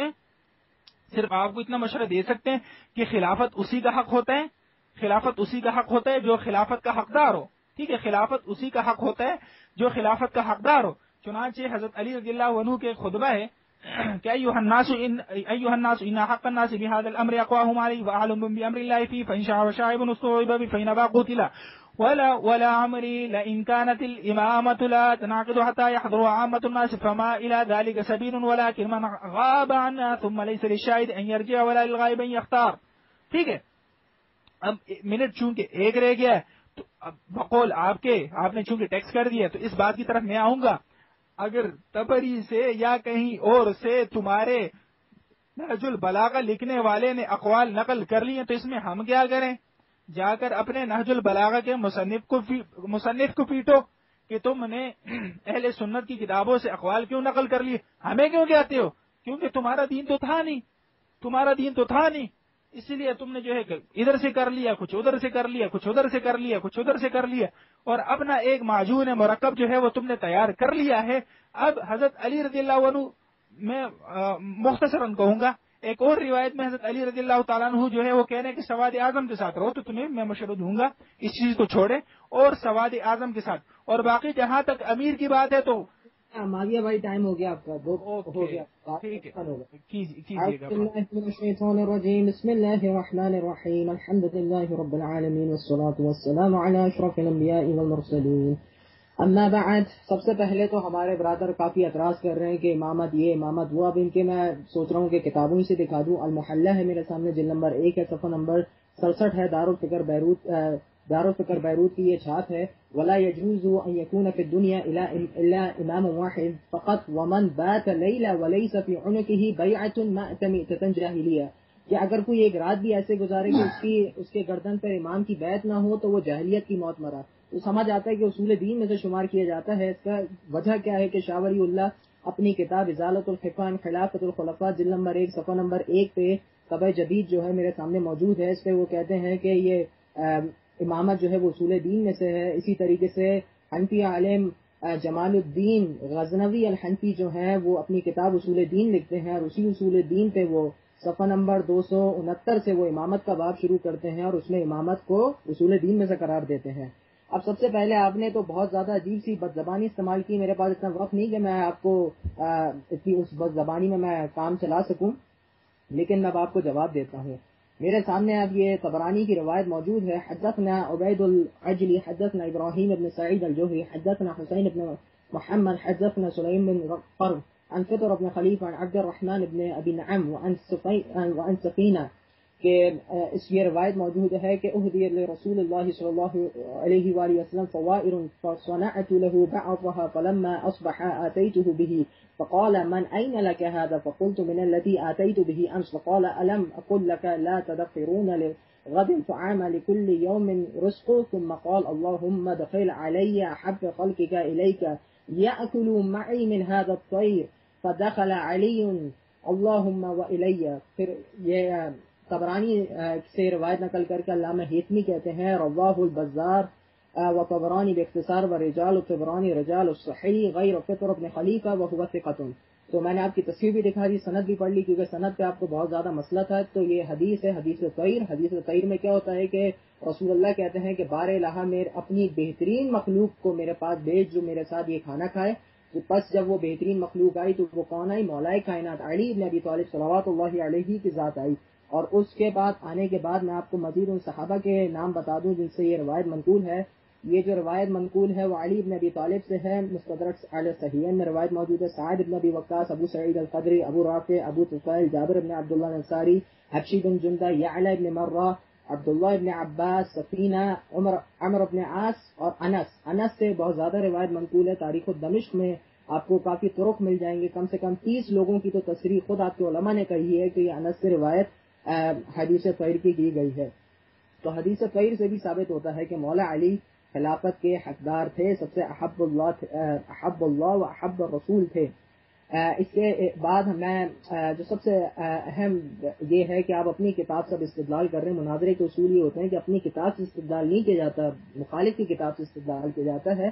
لیکن میں آپ کی مجبوری کو بہت احسن طریقے سے سمجھ سکتا ہوں، کوئی مسئلے کی بات نہیں۔ آپ جس طریقے سے بدزبانی کر رہے ہیں اس سے یہی پتہ چلتا ہے کہ دلائل ختم ہو گئے آپ کے پاس۔ میرے سامنے ابھی جامع بیان العلم وفضلہ لابن عبد البر موجود ہے، دار ابن جوزی سعودیہ کی چھاپ ہے، جلد نمبر 1 ہے، صفحہ نمبر 464 ہے، حدیث کا نمبر 515 ہے۔ وحدثنا احمد بن فرد حدثنا الى الاخر، یہ پوری سند ہے۔ عن ابی طفیل قال شهدت علی رضی اللہ عنہ وهو يخطب ويقول سلوني فوالله لا تسألوني عن شيء يكون إلا يوم القيامة إلا حدثتكم به وسلوني عن كتاب الله فوالله ما منه آية إلا وأنا أعلم بالليل نزلت أم بالنهار أم بالسهل نزلت أم بجبل، کہ مجھ سے ہر چیز پوچھ لو، مجھ سے پوچھ لو جو قیامت تک ہونے والی چیز ہے، اور مجھ سے کتاب اللہ کے بارے میں پوچھ لو کہ واللہ اللہ کی کتاب میں کوئی ایسی آیت نازل نہیں ہوئی جس کے بارے میں نہ جانتا ہوں کہ یہ رات میں نازل ہوئی، آیا یہ دوپہر میں نازل ہوئی، آیا یہ صحرا میں نازل ہوئی، آیا یہ پہاڑیوں پہ نازل ہوئی. اس کی سند کے بارے میں جو محقق ہیں اس کی سند کے بارے میں کہتے ہیں کہ اس کی سند صحیح ہے. تو یہ آپ کو امام علی کی عالمیت پہ پہلا استدلال. امام علی کی عالمیت پہ دوسرا استدلال جو ہے وہ حدثنا وكيع عن شريك عن ابي اسحاق عن هبيرة قال خطبنا الحسن بن علي رضي الله عنه قال فقال لقد فارقكم رجل بالامس لم يسبقه الاولون بعلم، تو تمہارے درمیان سے ایک ایسا شخص گیا ہے جس کے علم تک کوئی پہلے والا نہیں پہنچ سکتا، ولا يدركه الاخرون، اور بعد والے بھی کوئی نہیں پہنچ سکتا. كان رسول الله صلى الله عليه وسلم يبعثه براية جبرائيل عن يمينه وميكائيل عن شماله ينصرف حتى يفتح له. مسند احمد ابن حنبل جلد نمبر 3 صفحہ نمبر 246 طبع موسوس الرسالہ میں روایت موجود ہے. شعیب بن نبود اس کی حسن اسناد کو حسن کہتے ہیں. احمد بن محمد الشاکر جو اس کے دوسرے محقق ہیں وہ اس کی سند کو صحیح بولتے ہیں. مسند احمد جلد نمبر 2 صفحہ نمبر 344 طبع دار الحدیث. البانی اس کو سلسلۃ الصحیحہ میں جلد نمبر 5 صفحہ نمبر 660 میں اس کو سند کو حسن کہتے ہیں. تو مجمع الزوائد میں بھی کہا ہے ورواه احمد باختصار كثير واسناد احمد وبعض طرق البزار وطبراني في الكبير حسان. ان کے اس کے بعد طرق جو ہیں وہ حسن ہے. تو دو استدلال ہو گئے. آپ اپنی بخاری آپ کو مبارک ہو، ہم بخاری بالکل قبول نہیں کرتے، تو یہ ہمارے اوپر استدلال و حجت نہیں. ایک اور روایت جو ہے وہ المصنف سے عبد الرزاق جلد نمبر 5 صفحہ نمبر 490 سے ہے. تو اس میں ہے کہ جب سیدہ فاطمہ کو رسول اللہ کہتے ہیں کہ رسول اللہ سیدہ فاطمہ سے کہتے ہیں لقد زوجتکی وانہ لاول اصحاب سلمہ، کہ علی وہ پہلا صحابی ہے جو مجھ پر ایمان لایا یعنی اسلام قبول کیا. واکثرهم علما، اور سب سے زیادہ علم والا ہے. واعظمهم علما، اور جس کا علم سب سے زیادہ ہے. اس کے بارے میں سند اس کی صحیح ہے. علامہ عراقی اس کی سند کو صحیح بولتے ہیں. المغنی عن حمل الاسوار میں صفحہ نمبر 1180 دار ابن حزم کی چھاپ ہے. اور مجمع الزوائد میں کہتے ہیں کہ رواہ احمد وطبرانی وفیہ خالد بن تحمان وفقہ ابو حاتم وغیرہ وبقیۃ رجالہ ثقات. اچھا یہ ہو گئی حدیث طاہر ہو گئی. امامت اصول دین میں سے ہو گیا. عالمیت کا جواب دے دیا. مفید کا جہاں تک آپ نے استدلال کیا ہے، شیخ مفید کی بات بالکل صحیح ہے کہ ضمائر سے آگاہ ہونا ایک دیگر مسئلہ ہے اور تمام لوگوں میں سب سے زیادہ عالم ہونا دیگر مسئلہ ہے. ہمارا استدلال سب سے زیادہ عالم ہونے سے ہے. ہمارا استدلال یہ نہیں ہے کہ وہ مطلب خدا کی طرح اس کا بالکل خدا کے بعین ہی خدا جیسا علم ہو کہ جو خدا کو آتا ہو وہی ائمہ کو آتا ہو. نہیں، امام کو وہ علم آنا چاہیے جس کی طرف لوگوں کو احتیاج ہو، جس کی طرف لوگ متوجہ ہونا چاہتے ہوں. اگر اس کی آپ کو مزید تفصیل رکھنی ہے تو انشاءاللہ ایک مناظرہ رکھ لیجئے علم الامام کے عنوان سے، ہم انشاءاللہ اس پر بھی کر لیں گے. علم الامام کے عنوان سے بہت زیادہ آپ کو دلائل دیے جا سکتے ہیں، لیکن ہر وہ علم جس کی طرف انسانوں کو احتیاج ہوتی ہے امام کے پاس وہ ہونا ضروری ہے. اور اپنے سراؤنڈنگ میں سب سے زیادہ علم اسی کا ہونا چاہیے. باقی ایک یہاں پہ لابدہ والی جو آپ نے ایک روایت نقل کی کہ ایک بر اور فاجر کا امام ہونا ضروری ہے، تو سب سے پہلے اگر یہ ایک خارجی کے جواب میں اس کو کہا گیا ہے، اور خارجی کے جواب میں خارجی اصلاً اسی کے منکر تھے کہ کسی کو حاکم ہونا چاہیے، تو انہی کے جواب میں مولا کائنات نے کہا کہ ایک حاکم ہونا ضروری ہے چاہے وہ اچھا ہو یا برا ہو. تو اس کی تعویل کرنے والوں نے مفسرین شرح نہج البلاغہ نے کہا کہ نیک لوگوں کے لیے نیک حاکم، برے لوگوں کے لیے برا حاکم. تو اس لیے اصلاً حاکم کی جو ادھر یہاں پر بات کی گئی ہے وہ نیک لوگوں کے لیے نیک، برے لوگوں کے لیے برا. لیکن یہ دراصل خارجی کے جواب میں تھا جو اصلاً حکومت اور حاکم کو مانتا ہی نہیں تھا. یہی بات آپ کی کتابوں میں بھی ہے کہ ایک خارجی آتا ہے مولا کائنات سے سوال کرتا ہے اور مولا اس کو وہی جواب دیتے ہیں. اگر آپ کو حوالے چاہیے ہو کتاب الفتن ہے، نعیم ابن حماد کی کتاب ہے، صفحہ نمبر 128 سے مکتب التوحید قاہرہ کی چھاپ ہے، اور دیگر میرے پاس حوالے جات ہیں وہ میں آپ کو نقل کر دوں گا بعد میں. اس کے علاوہ آپ نے امام زمانہ کے بارے میں بہت زیادہ توہین کے الفاظ کیے. اگر غار میں ہونا اتنا ہی بڑا مسئلہ ہے تو وہ ایک بڑے میاں بھی بہت غار میں تھے جو بار بار روتے رہتے تھے کہ بھیا کہاں آ گئے کہاں آ گئے. وہی بڑے میاں جن کے بارے میں بہت زیادہ کچھ کہا جا سکتا ہے. لیکن آپ اپنی زبان کو سنبھالیں، ہم اپنی زبان کو سنبھال کے رکھیں گے، ٹھیک ہے نا. فرق یہ ہے کہ ہمارا امام جو ہے وہ اپنے جان کے خوف سے روتا نہیں، اور آپ کا جو امام تھا وہ اپنی جان کے خوف سے بہت زیادہ رو رہا تھا. ٹھیک ہے. اب ابن حجر کی میں ایک آپ کو میں قول نقل کر دوں. ابن حجر کا قول بہت زیادہ ضروری ہے. وَلَهُ لا نبي بعدي وفي الصلاة عيسى خلف رجل من هذه الأمة مع كونه في آخر الزمان وقرب قيام الساعة دلالة للصحيح من الأقوال أن الأرض لا تخلو عن قائم لله بحجته والله عالم. کہ یہ قول بالکل صحیح ہے. یہ پورے دلیل نقل کرتے ہیں، کہتے ہیں کہ یہ قول بالکل صحیح کہ ان الارض لا تخلو عن قائم للہ، کہ قائم للہ بحجتی، کہ اللہ تعالیٰ کی حجت کے بغیر یعنی اس کا وجود ضروری ہے تاکہ یہ دنیا قائم و دائم رہے، اس کی وجود سے دنیا خالی نہیں رہ سکتی۔ فتح الباری جلد نمبر 6 صفحہ نمبر 494 دار المعارفہ کی چھاپ ہے، اس میں یہ بات موجود ہے۔ اور یہی احیاء علوم الدین غزالی کی جو کتاب ہے جلد نمبر 1 صفحہ نمبر 71 صفحہ نمبر 72 دار المعارفہ بیروت کی چھاپ ہے، وہاں سے آپ اس کی طرف مراجعت کر سکتے ہیں۔ اور اس کے علاوہ یہاں پر ہماری ایک اور میں حدیث آپ کے سامنے پیش کرنا چاہتا ہوں کہ من مات ولیس فی عنقہ بیعہ مات میتۃ جاہلیہ، کبھی کچھ اس الفاظ سے آئی ہے۔ اب اچھا ٹائم پورا ہو گیا، آ جائیں معاویہ آپ آ جائیے جی ہاں وہ ہمارے بھائی نے بول دیا تھا ٹائم اوپر ہو گیا، میں آ جائیے۔ الحمد لله الذي هدانا لهذا وما كنا لنهتدي لولا أن هدانا الله والصلاة والسلام على من لا نبي بعده وعلى آله وصحبه الذين معه وشداء على الكفار رحماء بينهم أجمعين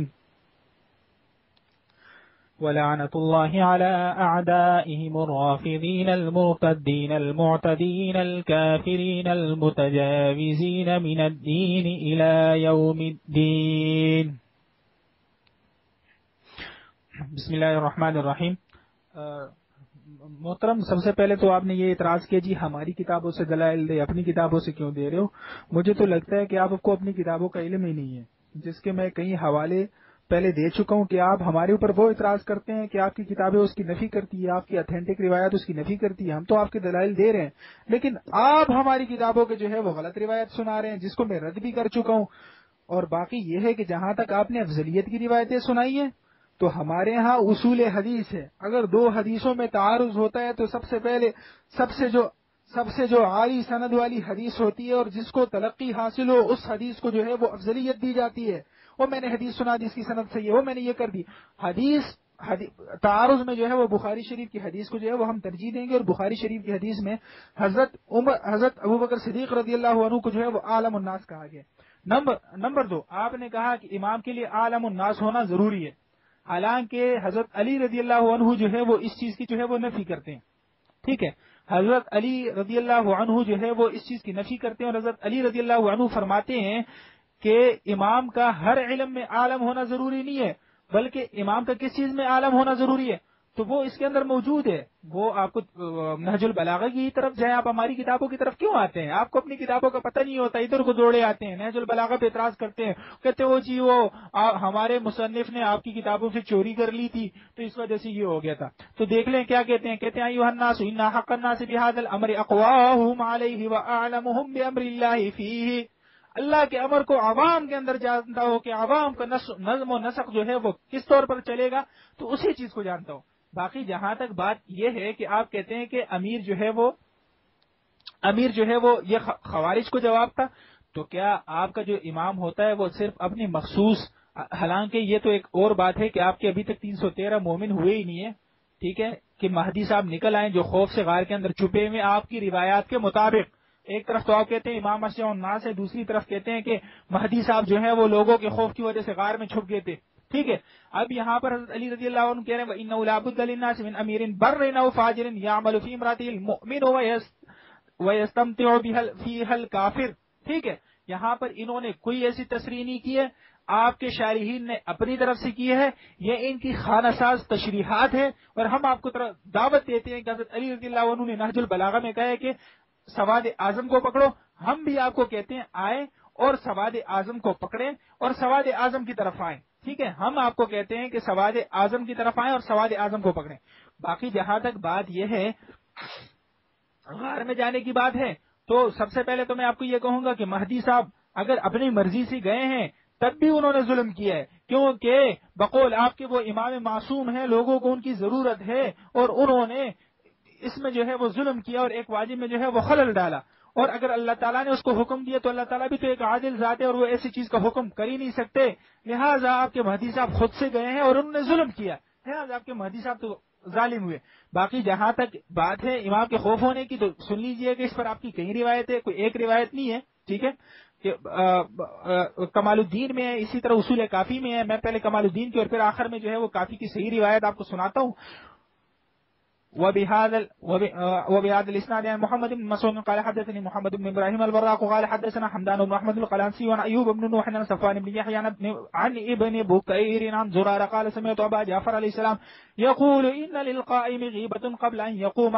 کہا کہ امام ابو جعفر علیہ السلام نے کہا کہ قائم جو ہے یعنی مہدی 12واں امام جو ہے وہ غائب ہو چکا ہے قبل ان یقوم یعنی اس کے ظاہر ہونے سے پہلے. قال قلت ولما کہا کیوں؟ کہا کہ یخاف وہ ڈرتا ہے واوما بیتنی الی بطنی اپنے پیٹ کی طرف اشارہ کیا کہ پیٹ کا مسئلہ ہے اور وہ ڈرتا بھی ہے تو اس لیے غائب ہے. اسی طرح حدثنا عبد الواحد بن محمد بن عبد القدوس العطار رضی اللہ عنہ قال حدثنا علی بن محمد بن قتيبة عن حمدان بن سليمان عن محمد بن الحسين عن ابن محبوب عن علي بن رئاب عن زرارة قال سمعت ابا جعفر علیہ السلام يقول ان للقائم غیبة قبل ظهور. قلت ولما قال يخاف وما الى بطنی. کہا کہ وہ تو ڈرتا ہے اور اپنی پیٹ کی طرف اشارہ کیا ہے پیٹ کا مسئلہ ہے. قال زرارہ یعنی القتل. زرارہ نے کہا کہ وہ قتل سے بڑا ڈرتا ہے اور وہ ڈرتا ہے کہ اگر میں مر گیا تو میرے ساتھ کیا ہوگا. قال اور دوسری روایت ایسی ہے قال حدثني محمد بن علي ماجيل قال حدثني عمي محمد بن ابي القاسم عن احمد بن ابي عبد الله البرقي عن ایوب. یہ ویسے برقی اچھے بھی نہیں ہوتے میرے خیال سے شیعہ مذہب کے لیے اکثر جو ہے نا وہ پھر کسر الصنم لکھ دیتے ہیں کافی کے اوپر. عن ایوب ابن جس میں کافی کو صنم قرار دیتے ہیں اور خود اس بت کو توڑ دیتے ہیں. عن ایوب بن نوح عن صفوان بن يحيى عن ابن بكير عن زرارة عن ابي عبد الله عليه السلام قال للقائم قبل. اسی طرح بہت ساری روایت. اب اگر ساری روایت سناؤں گا تو ٹائم کا جو ہے وہ حرج پڑے گا. باقی جہاں تک بات یہ ہے کہ ہمارا امام یہ ہوتا ہے ہمارا امام وہ ہوتا ہے تو دیکھیے گا اگر آپ کہتے ہیں کہ جو امام کی بیعت کے علاوہ مر گیا وہ جاہلیت کی موت مرا. سب سے پہلے تو میں یہ کہوں گا کہ بدا کے زمانے میں جو بھی جتنے بھی لوگ مرے وہ سارے کے سارے جاہلیت کی موت مرے ہیں اور بشمول اسماعیل کی اور جن کے بارے میں بدا ہوا وہ بھی جاہلیت کی موت مرے کہ انہوں نے اپنے امام کی بیعت بھی نہیں کی تو نہ ان کو اپنے امام کا پتہ تھا. نمبر 2 یہ ہے کہ موجودہ جتنے بھی شیعہ انہوں نے 12ویں کی کوئی بیعت نہیں کی ہے سارے جاہلیت کی موت مر رہے ہیں.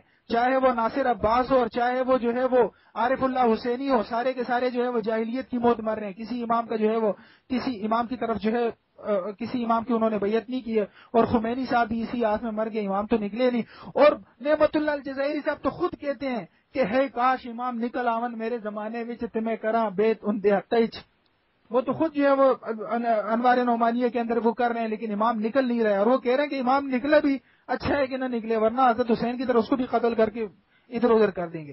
باقی جہاں تک آپ نے یہ بات کی کہ امامت جو ہے اصول دین میں سے تو ٹھیک ہے نا. حضرت ابوبکر صدیق رضی اللہ تعالیٰ عنہ کی امامت جو ہے وہ اجماع صحابہ سے ثابت ہے قطعی ہے تو یہ اصول دین میں سے ہے. اور آپ کے چوتھے خلیفہ نے آپ کے پہلے امام معصوم نے دوسرے امام معصوم نے اور تیسرے امام معصوم نے ان کو مانا ہے تو تم بھی مان لو تمہاری نجات اسی میں. لیکن تم مانتے نہیں ہو بڑے ضدی ہو کیا کریں آپ کے ساتھ. اسی طرح علی رضی اللہ عنہ افضل ہے تو اس پر میں پہلے بھی کہہ چکا ہوں حضرت علی رضی اللہ عنہ کی جو افضلیت ہے وہ بخاری کی روایت کے سامنے کچھ بھی نہیں ہے. اور حضرت عمر رضی اللہ عنہ ہمارے نزدیک سب سے زیادہ معتبر ہے. باقی ہماری کتابوں سے کیوں حوالے دے رہے ہو؟ ہمارے دعوے میں یہ شامل تھا. ذرا ہمارا دعویٰ دوبارہ سن لیجئے گا. آپ تو اپنے دعوے کے مطابق بات نہیں کرتے ہیں اور دوسروں کو بھی اپنے جواب دعویٰ کے مطابق بات نہیں کرنے دیتے. شیعہ کا ہمارا جواب دعویٰ یہ تھا شیعہ کا عقیدہ امامت کی شیعہ اثنا عشریہ کے تمام ائمہ اثنا عشرہ ان کے اعتقادات کے مطابق ان کا مفترض الطاعہ ہونا منصوص من اللہ ہونا معصوم عن الخطا ہونا وغیرہ ہیں. یہ قرآن مجید اور سنت کے معتبر منابع سے ثابت نہیں ہے. سنت کہا ہے میں نے اور سنت کے معتبر منابع سے ثابت نہیں ہے. اور یہ اللہ اور اس کے رسول صلی اللہ علیہ وسلم پر کھلم کھلا بہتان ہے اور اس کا ماننے والا اس عقیدے کا ماننے والا دائرہ اسلام سے خارج ہے. اس عقیدے کا ماننے والا دائرہ اسلام سے خارج ہے. ٹھیک ہے اس چیز کو آپ دیکھ لیں. ہمارے دعوے میں جو ہے وہ یہ چیز تھی. اور جو آپ نے روایات کی یہ سارے کے ساری جو ہے وہ غیر صحیح ہے. اور باقی خارجی کو جواب ہو جس کو بھی جواب ہو تو جواب تو اس کو صحیح دینا چاہیے تھا. جھوٹ تو نہیں بولنا چاہیے تھا. امام تو معصوم ہوتا ہے. ٹھیک ہے. اور باقی سب سے پہلی بات یہ کہ زمین جو ہے وہ قائم سے خالی نہیں ہوتی. اس کے اوپر جو ہے وہ آپ نے قرآن اور معتبر منابع اہل سنت کا تذکرہ کیا تھا. آپ نے زبیدہ آپا کے ٹوٹکے ہمیں نہیں سنانے تھے. اگر سنانے تو پہلے ہی میں آپ کو مشورہ دے چکا ہوں کہ جا کر جو ہے وہ مسالہ چینل میں اپلائی کریں. شاید وہاں پر جو ہے وہ آپ کو اچھی جواب ملے یہاں سے. ٹھیک ہے. آگے جو ہے دیکھیں آپ نے اس سے پہلے جو ہے وہ پیغمبر صلی اللہ علیہ وسلم کے حوالے سے بات کی تو ابھی میں اس پر بات کرتا ہوں کیونکہ پہلے اس حوالے سے جو ہے وہ ٹائم نہیں ملا. تو اللہ کے نبی صلی اللہ علیہ وسلم نے صاف فرمایا کہ انی رسول اللہ الیکم جمیعا الذی لہ ملک السماوات والارض کہ میں تمہاری طرف اللہ کا رسول ہوں. ایسی ہی کوئی نص جو ہے وہ پیش کرو. اگر نص نہیں ہے تو مان لو اگر نص نہیں ہے کہ تو مان لو کہ تمہاری امامت جو ہے وہ ثابت نہیں ہے، اور جب تمہاری امامت ثابت نہیں ہے تو اس کی طرف تم آتے کیوں؟ اب اگلی بات سنو، تمہارے اماموں کو تم یہاں پر آئے ہو ہم سے امامت کے بارے میں مناظرہ کرنے کے لیے، جبکہ تمہارے امام کہتے ہیں کہ حسین بن محمد جو ہے وہ علی بن محمد سے روایت کرتے ہیں، وہ احمد بن محمد سے، وہ نصر بن سعد مولا ابی عبداللہ سے، وہ اپنے باپ سے روایت کرتے ہیں، وہ کہتے ہیں کہ میں نے ابو عبداللہ علیہ السلام کو سنا کہ مذیع الشر شاکن وقائل عند غیر اہل کافر ومن تمسک بالعروۃ الوثقی فهو ہوتا ہے، کہتے ہیں امامت کی تبلیغ کرنا ہی جو ہے یہ غلط ہے، کہ ہماری امامت میں شک کرنے والا ہے۔ یہ راوی کہتا ہے کہ میں نے حضرت امام جعفر سے سنا ہمارے رازوں کو افشا کرنے والا، ہماری امامت میں شک کرنے والا ہے اور نااہلوں سے اس کا بیان کرنے والا کافر ہے۔ تم اپنے امام کے قول کے مطابق کافر ہو گئے ہو، اور جس نے خدا کی رسی کو مضبوطی سے پکڑ لیا وہ نجات پانے والا ہے۔ میں نے پوچھا عروۃ الوثقی کیا؟ فرمایا ہمارے امر یعنی امامت کو تسلیم کرنا، لہٰذا تم کافر ہو گئے ہو، تم آ کر ہمارے ساتھ مناظرہ کر رہے ہو، اس لیے تم بھی اپنے 12ویں امام کے پاس چلے جاؤ اور یہ مناظرے کرنا چھوڑ دو۔ اسی طرح حدثنا عباس بن معروف عن حماد بن عيسى عن حريز عن فزين عن نبي عبد الله عليه السلام قال ان امرنا هذا لا يعرف ولا يقر به ان ثلاثه ملك مقربين ونبي مصطفى وعبد مؤمن امتحن الله قلبه للايمان۔ ٹھیک ہے، تو یہاں پر آئیے گا، یہاں پر یہ بات صاف صاف واضح ہے کہ امامت کے دعوے اس طور پر جو ہے وہ کوئی نہیں کرتا اور اس طرف جو ہے وہ کوئی نہیں آتا۔ یہ بھائی ٹائم ہو گیا آپ کا۔ اوکے جی، آپ بات کریے گا۔ بسم اللہ الرحمن الرحیم، الحمد للہ رب العالمین والصلاة والسلام علی اشرف الانبیاء والمرسلین سیدنا و مولانا بالقاسم محمد وعلی اہل بیتہ الطیبین الطاہرین، اما بعد۔ سب سے پہلے انہوں نے سواد اعظم کا کہا کہ سواد اعظم آ جاؤ، سواد اعظم آ جاؤ۔ میرے سامنے مسئلہ یہ ہے سواد اعظم کا تعین ہونا ضروری ہے۔ میرے سامنے علامہ ابن قیم کی کتاب اعلام الموقعین عن رب العالمین موجود ہے، جلد نمبر 3 ہے، صفحہ نمبر 308 ہے میرے سامنے موجود۔ اس کی جو طباعت ہے دار الکتب العلمیہ بیروت کی چھاپ ہے، کہتے ہیں وَاعْلَمْ أَنَّ الْإِجْمَعَ وَالْحُجَّةَ وَالسَّوَادَ الْأَعْظَمَ هُوَ الْعَالِمُ صَاحِبُ الْحَقِّ وَإِنْ كَانَ وَحْدَهُ، کہ سواد اعظم میں اگر ایک شخص بھی ہو اور اگر وہ حق پر ہو تو وہ سواد اعظم میں شمار کیا جائے گا۔ تو میرا بھائی سواد اعظم کثرت و قلت معیار نہیں ہے۔ اگر کثرت و قلت معیار ہوتی تو قرآن میں کثرت کی کبھی مذمت نہیں آتی کہ کثیر لوگ ناشکرے ہیں، کثیر لوگ کفر اختیار کرتے ہیں۔ خود مسلمان غیر مسلم کے سامنے زیادہ ہیں یا کم ہیں؟ اگر مسلمانوں کو بھی لے لیجئے، اگر جتنی بھی ان کی پاپولیشن ہے تو اس میں کم ہوں گے، تو میں آپ کے سامنے وہی اعتراض رکھتا ہوں کہ پھر تو آپ لوگ اس وقت اس منطق کے تحت سواد اعظم اپنے آپ کو ثابت نہیں کر سکتے۔ پھر کہتے ہیں کہ آپ لوگ صرف غیر صحیح باتیں کر رہے ہیں، غیر صحیح روایت پیش کر رہے ہیں۔ چلے میں ان کی طبع آزمائی کے لیے میں پیش کر دیتا ہوں۔ رسول اللہ کا قول ہے، قال رسول اللہ صلی اللہ علیہ وسلم قال من مات وليس عليه امام مات میتۃ جاہلیہ، کہ وہ شخص جو مرا اور اس کے پاس امام نہ ہوا تو وہ جاہلیت کی موت مرا۔ اس کے بارے میں البانی کہتے ہیں اسنادہ حسن ورجالہ ثقات، السنہ ابن ابی عاصم کی کتاب ہے، جلد نمبر 2 صفحہ نمبر 503، مکتبہ اسلامی کی چھاپ ہے۔ اور الاحسان کی تقریب صحیح ابن حبان میں شعیب ارنبوت اس کی حدیث کو کہتے ہیں حدیث صحیح، جلد نمبر 10 صفحہ نمبر 434، حدیث نمبر 4573۔ حسین سلیم اسد اس کے بارے میں مسند ابی اعلیٰ جلد نمبر 13 صفحہ نمبر 366، دار المعمول للتراث دمشق میں کہتے ہیں کہ اس کی سند حسن ہے۔ تو یہ پہلی ہو گئی۔ دوسری ہمارے پاس جو ہے وہ یہ ہے کہ من مات وليس في عنقه بيع مات میتۃ جاہلیہ، اس کو علامہ البانی نے سلسلۃ الاحادیث الصحیحہ جلد نمبر 2 حدیث کا نمبر ہے 984 میں اس کو صحیح قرار دیا ہے۔ تو ہمارے پاس اب 2 ہو گئے ہیں۔ اس کے علاوہ جو تیسرا طرق ہے جس کے بارے میں گفتگو کرنا چاہ رہا ہے کہ من مات ولم يعرف امام زمانه مات میتۃ جاہلیہ، کہ جو شخص مرا اور اس حالت میں مرا کہ اپنے وقت کے امام کو نہیں جانتا تو وہ جاہلیت کی موت مرا۔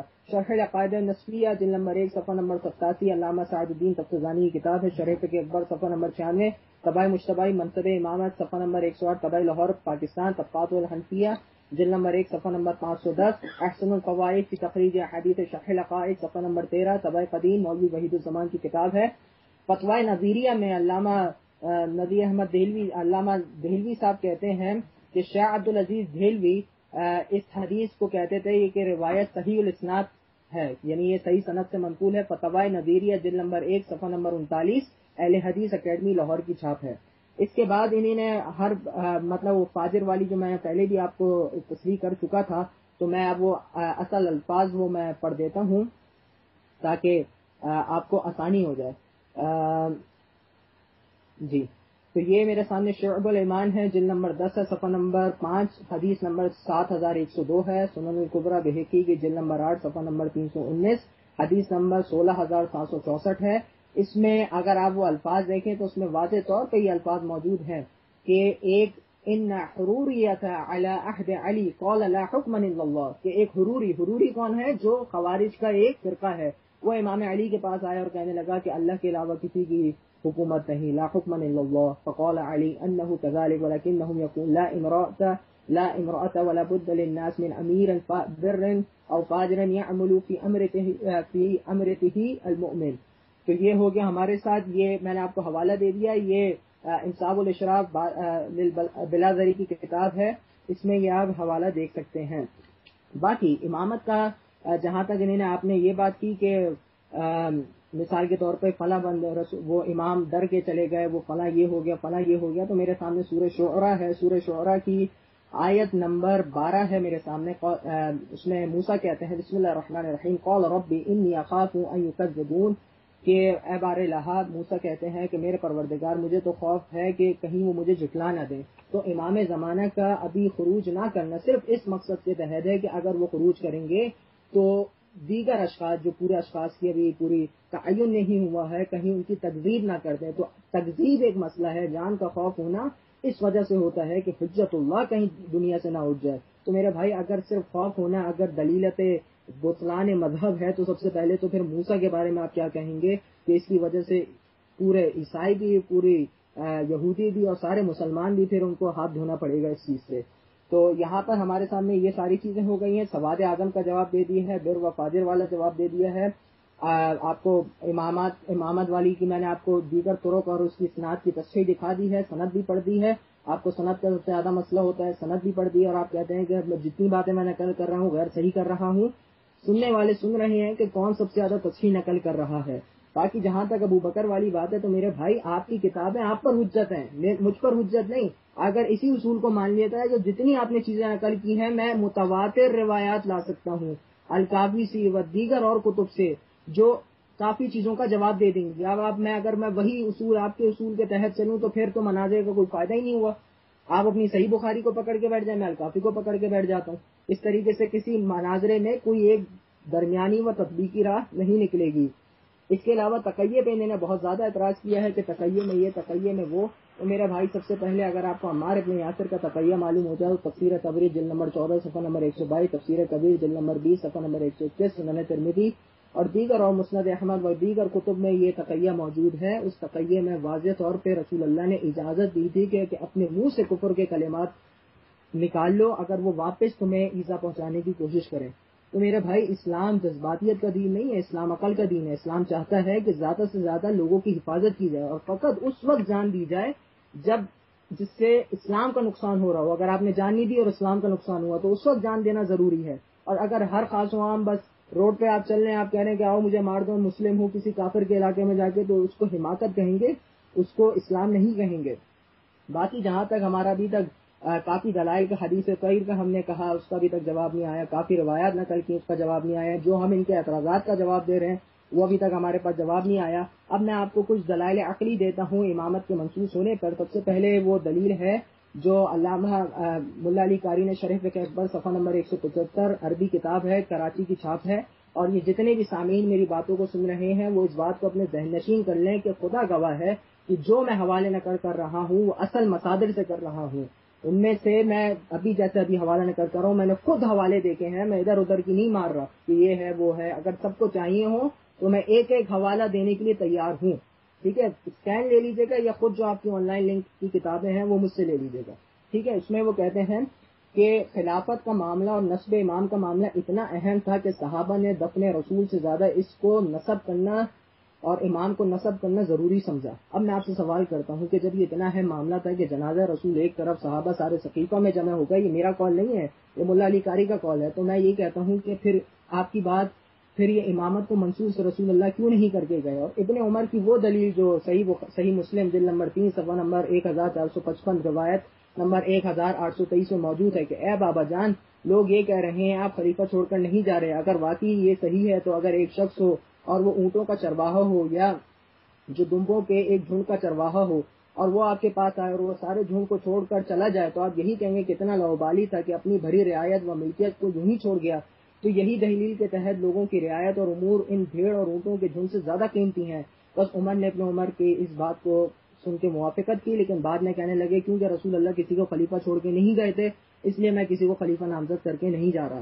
تو میں بالکل بعین نہیں ابن عمر کی اس منطق کے تحت آپ سے پوچھتا ہوں کہ رسول اللہ کیوں کسی کو خلیفہ چھوڑ کے نہیں گئے، جبکہ اتنا بڑا مسئلہ تھا کہ اس کے بارے میں علامہ شہرستانی اپنی کتاب الملل والنحل میں کہتے ہیں کہ جس کی وجہ سے سب سے زیادہ اسلام میں تلواریں نکلی ہیں وہ مسئلہ امامت تھا، وہ مسئلہ خلافت تھا.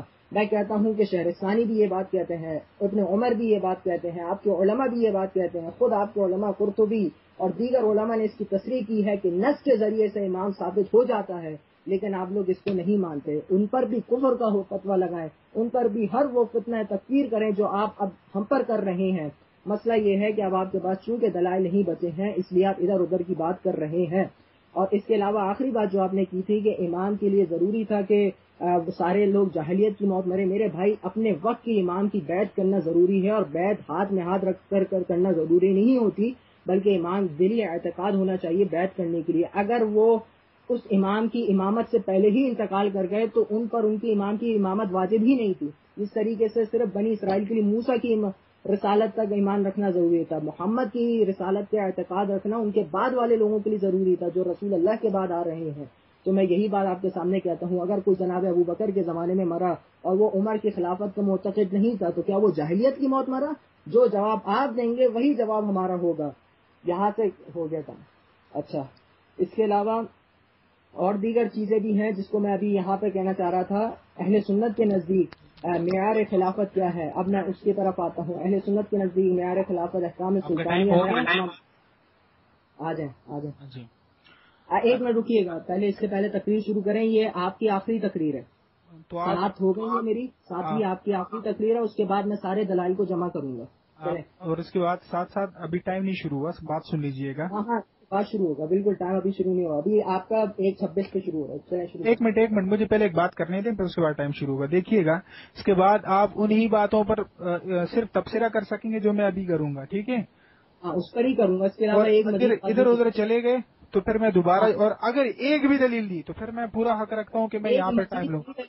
لیکن جو ابھی آپ اس تقریر میں اعتراضات کریں گے وہ مجھ پر واجب ہے کہ میں اس کا صرف دفاع کریں گے، دلیل اس میں کوئی نہیں. دفاع کریں گے جو آپ اعتراضات ابھی کرنے جا رہے ہیں. صرف اعتراضات، ٹھیک ہے.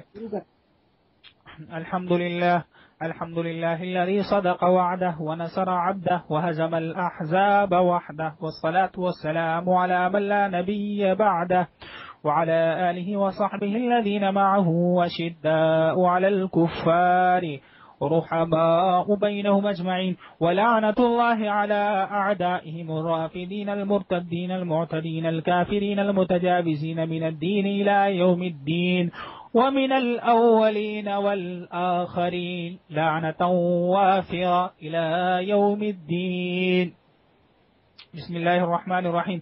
جہاں تک اعلام الموقعین وغیرہ کے حوالے سے جو سواد اعظم کا آپ نے ذکر کیا تو سواد اعظم ہی برحق ہے، اور سواد اعظم وہی ہے جس کے حضرت علی رضی اللہ تعالیٰ عنہ تحت جمع ہوئے تھے. حضرت علی خلفائے ثلاثہ کو سواد اعظم سمجھ کر ان کے تحت جمع ہوئے تھے، لہذا تمہیں ہمارا یہی کہنا ہے کہ تم بھی خلفائے ثلاثہ اور حضرت علی کے ماننے والوں کے جھنڈے تلے جمع ہو جاؤ، یہی تمہارے لیے سواد اعظم ہے. اب بھی اگر نہیں سمجھتے ہو تو میں کیا تمہارے لیے لہسن اور دنیا کی جو ہے وہ چٹنی بناؤ، تمہیں کھلاؤں اور تم سمجھ جاؤ گے. نمبر 2، جہاں تک امام کی بیعت کا تعلق ہے تو دیکھیے آپ نے ممات والی حدیث پڑھی اور آپ نے جو ہے وہ شرع عقائد وغیرہ کے حوالے سے حوالہ دیا، تو آپ کی بات یہی ہے نا. باقی آپ نے کہا کہ کون سے زیادہ تصحیح پیش کر رہے، کون کیا کر رہے، کون کیا کر رہے. سننے والے سن رہے ہیں تو ساتھ میں یہ بھی یاد رکھیے کہ سننے والے یہ بھی سن رہے ہیں کہ کون علامہ گوگل کی مدد لے رہے ہیں، کون سکین پیجز پڑھ رہے اور کون جو ہے وہ طوطے کی طرح جو ہے وہ سامنے چیز رٹی رٹائی پڑھ رہے. ٹھیک ہے، یہ سب دیکھ رہے ہیں. انہوں نے لکھا ہے کہ ثم ينبغي ان يكون الامام ظاہرا ليرجع الیہ، پھر ضروری ہے کہ امام جو ہے وہ ظاہر ہو تاکہ لوگ ان کی طرف رجوع کرے. فيقوم بالمصالح ليحصل ما هو الغرض من نصب الامام، تاکہ وہ مصالح حاصل ہو جائے جو امام کو نصب کرنے سے لا مختفی من اعین الناس، لوگوں کی نظر سے چھپا ہوا نہ ہو، خوف من الاعداء، اپنے اعداء کے ڈر سے، اپنے دشمنوں کے ڈر سے، وما للظلمۃ من الاستیلاء، اور غلبے کے ظلم سے، ولا منتظرا خروج عند صلاح الزمان، اور نہ اس کا انتظار کیا جا رہا ہو کہ جب جیسے فری میسن والے جو ہے وہ دجال کے لیے بنا رہے ہیں کہ جب ٹائم صحیح ہوگا اور حالات ٹھیک ہوگی تو دجال نکل آئے گا، تو اسی طرح علامہ تفتزانی کہہ رہے ہیں ولا منتظرا خروج عند صلاح الزمان، اس کا انتظار اتنا نہیں کیا جائے گا کہ جب زمانے میں صلح آ جائے گی، زمانہ ٹھیک ہو جائے گا وہ نکلے گا، وانقطاع مواد الشر والفساد، اور شر اور فساد کا جو ہے وہ مٹ جائے۔ اور آگے وہ انہوں نے کہا ہے، میں اس کو پورا نہیں کہوں گا کیونکہ آپ کو غصہ آ جائے گا، مجھے پتہ ہے کہ حق بات سے اور تفتزانی کی پوری بات سے آپ کو جو ہے وہ غصہ آ جائے گا۔ انہوں نے کہا ہے کہ 12واں امام جو ہے وہ غار میں چھپا ہوا ہے اور وہ وہاں سے نکلے گا ہی نہیں۔ باقی جہاں تک بات یہ ہے اس حوالے سے جو آپ نے بات کی کہ مات ولم یعرف امام زمانی فقد مات میتۃ الجاہلیہ، تو اس سے یہ چیز ثابت ہوتی ہے جو علامہ تفتزانی نے لکھی ہے کہ اس سے یہ بات ثابت ہوتی ہے کہ اہم مہمات میں سے یہ ہے نبی صلی اللہ علیہ وسلم کی وفات کے بعد کہ امام کو مقرر کیا جائے، اور صحابہ کرام نے حضرت ابو بکر صدیق رضی اللہ عنہ کو مقرر کر لیا تھا۔ باقی دوسری بات کی حضرت آپ صلی اللہ علیہ وسلم نے حضرت ابو بکر صدیق رضی اللہ عنہ کے بارے میں نص کیوں نہیں فرمایا؟ اس وجہ سے کہ حضرت ابو بکر صدیق رضی اللہ عنہ کو اپنے شاگردوں کے اوپر اعتماد تھا، اور ایک حدیث میں فرمایا کہ میری امت گمراہی کے اوپر جمع نہیں ہو سکتی، صحیح حدیث ہے، تو اس وجہ سے اجماع پہ چھوڑ دی، اور اجماع سے جو ہے حضرت ابوبکر صدیق رضی اللہ تعالیٰ عنہ کی جو امامت ہے وہ ثابت ہے، ٹھیک ہے۔ اسی طرح آپ نے سورہ شعراء کی 12ویں آیت تو پڑھ لی، لیکن آگے اور پیچھے سیاق سباق چھوڑ دیا، جیسے کہ آپ کے اور آپ کے اسلاف کی عادت ہے۔ یہاں پر حضرت موسیٰ علیہ السلام کہتے ہیں کہ قال ربی انی اخاف ان یکذبون، کہ اے میرے رب میں ڈرتا ہوں کہ لوگ مجھے جھٹلائیں گے، ویضیق صدری، اور میرا سینہ بھی تنگ ہے، کہ ولا ینطلق لسانی، اور میری زبان بھی نہیں چلتی۔ اور اگر اس آیت کے ترجمے کو دیکھ لیں تو آپ کی جو تعریف ہے عصمت کی، ہمارے نزدیک نہیں بلکہ آپ کے نزدیک، اس کے مطابق حضرت موسیٰ معصوم نہیں ہے کیونکہ ان کی زبان جو ہے وہ بند ہوتی ہے۔ فارسل الی ہارون، پس ہارون علیہ السلام کو بھی بھیج دیجیے۔ اب آگے جو ہے تو تمہارے 12واں بھی کہے کہ ہمارے ساتھ بھی کوئی 13واں بھیج دے، 12واں آیا نہیں ہے، خمینی صاحب پہلی جو ہے وہ نائب بن کر آ گئے، خامنئی صاحب آگے سے جو ہے وہ بن کر آ گئے، اب کیا کریں؟ قطار لگی ہوئی ہے، قطار در قطار، ٹھیک ہے۔ تو یہ وہ ممات ولم یعرف امام زمانی کے حوالے سے، ٹھیک ہے۔ اور یہ تو سب کو پتہ ہے کہ علامہ گوگل سے جو ہے وہ زیادہ حوالے کون پڑھ رہے ہیں اور اسکین پیجز کون پڑھ رہے ہیں۔ باقی اہل سنت کے حوالے سے، جو کتب کے حوالے سے جو ہم دلائل دے رہے ہیں وہ صرف دفاع میں دے رہے ہیں، باقی ڈیروں دلائل دیے، آپ نے کسی ایک دلیل کا جواب نہیں دیا، ٹھیک ہے۔ باقی عقلی دلیل آپ کے پاس دلائل ختم ہے، میرے پاس دلائل ختم نہیں ہوئے، میں تو کہتا ہوں امام کی غیبوبت تک مناظرہ رکھ لو، آپ کہتے ہو آخری ٹرم میں۔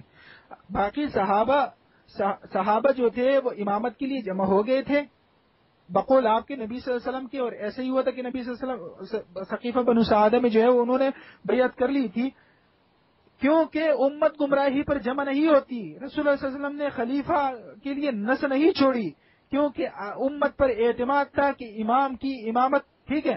اور باقی یہ ہے کہ جو آپ کہتے ہو کہ امام کی امامت ثابت کرو، یہ کرو وہ کرو، میں نے تو آپ کو یہ کہا تھا ہمارے نزدیک امامت کو ثابت کرنا اہم امور میں سے ہے، اور ہمارے نزدیک جو امامت ہے وہ اللہ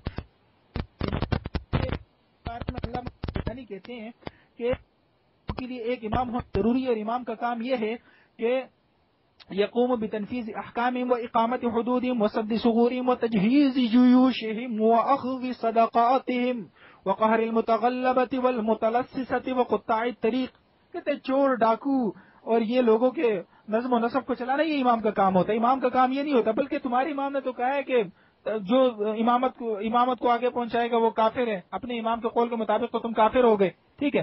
باقی میں اس بات کو پھر دہراتا ہوں کہ محترم آپ نے ابھی تک اپنے امام کے عالم الناس ہونے پر ایک دلیل نہیں دی، اپنے ائمہ کے اشجاع الناس ہونے پر ایک دلیل نہیں دی، سارے امام آپ کے ڈرتے رہے، چھپتے رہے، دبتے رہے، بھاگتے رہے، غاروں میں چھپتے رہے، ٹھیک ہے۔ اور اسی طرح آپ نے اپنے امام کے جو ہے وہ معصوم عن الخطا ہونے پر کوئی ایک دلیل بھی نہیں دی، جبکہ ہم نے نسیان اور سہو پر کئی دلائل دیے۔ اسی طرح آپ نے اپنے امام کے مفترض الطاعہ ہونے پر کوئی دلیل نہیں دی، جبکہ ہم نے آپ کے امام کے قول سے ثابت کر دیا کہ آپ کا امام جو ہے وہ مفترض الطاعہ نہیں ہے، اور آپ نے کوئی ایک نص بھی پیش نہیں کی۔ اسی طرح آپ نے اپنے امام کے منصوص من اللہ پر ایک نص بھی نہیں پیش کی۔ آپ اپنے 12 اماموں کے بارے میں بتائیں، آپ نے اپنے 12 اماموں کے بارے میں بتایا نہیں ہے۔ اور باقی جہاں تک ہماری بات ہے تو ہمارے نزدیک تو خلفاء کے بارے میں ایسی نص نہیں آئی ہے، اجماع سے ہو گیا، حضرت علی نے بیعت کر دی، جب حضرت علی نے خلیفہ مان لیے تو ہماری کیا مجال کہ ہم اس کے بارے میں اعتراض کریں۔ بہرحال اس حوالے سے ہم کیا کہہ سکتے۔ باقی جہاں تک آپ کے مذہب کی بات ہے، ٹھیک ہے، آپ کے مذہب کی بات ہے تو آپ کے مذہب میں یہ چیزیں ثابت ہی نہیں ہے.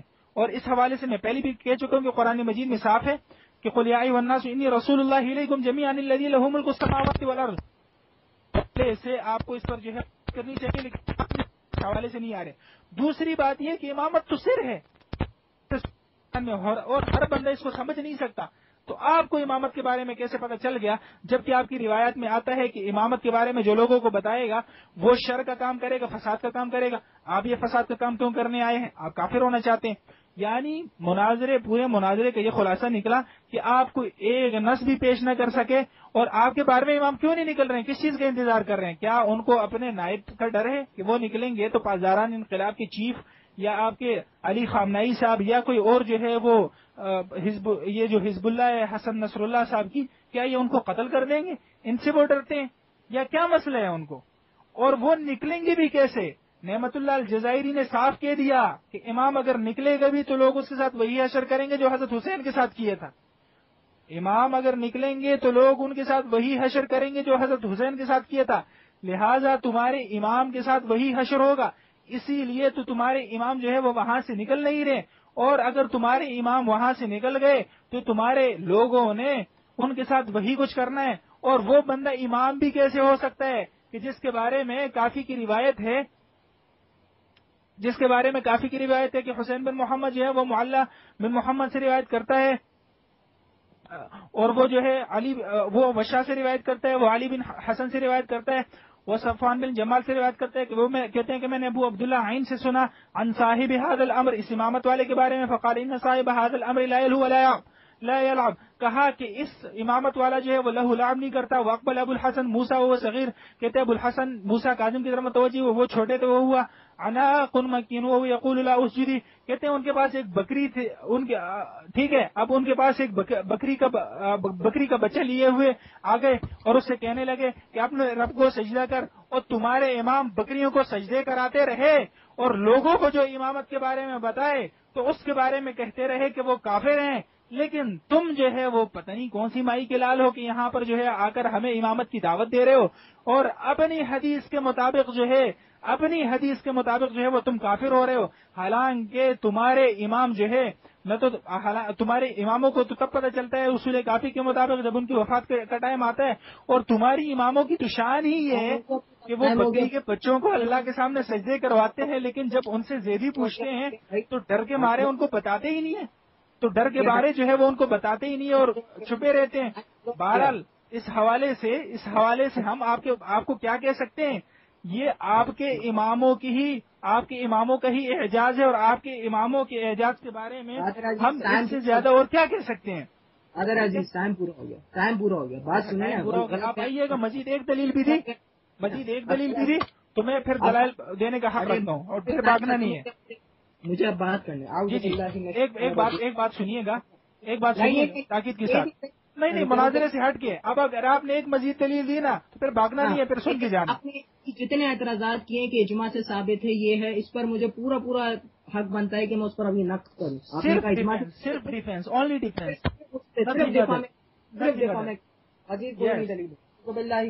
مزید دلیل ہے بھی نہیں آپ کے پاس کیونکہ وہ اسکین پیجز ختم ہو گئے.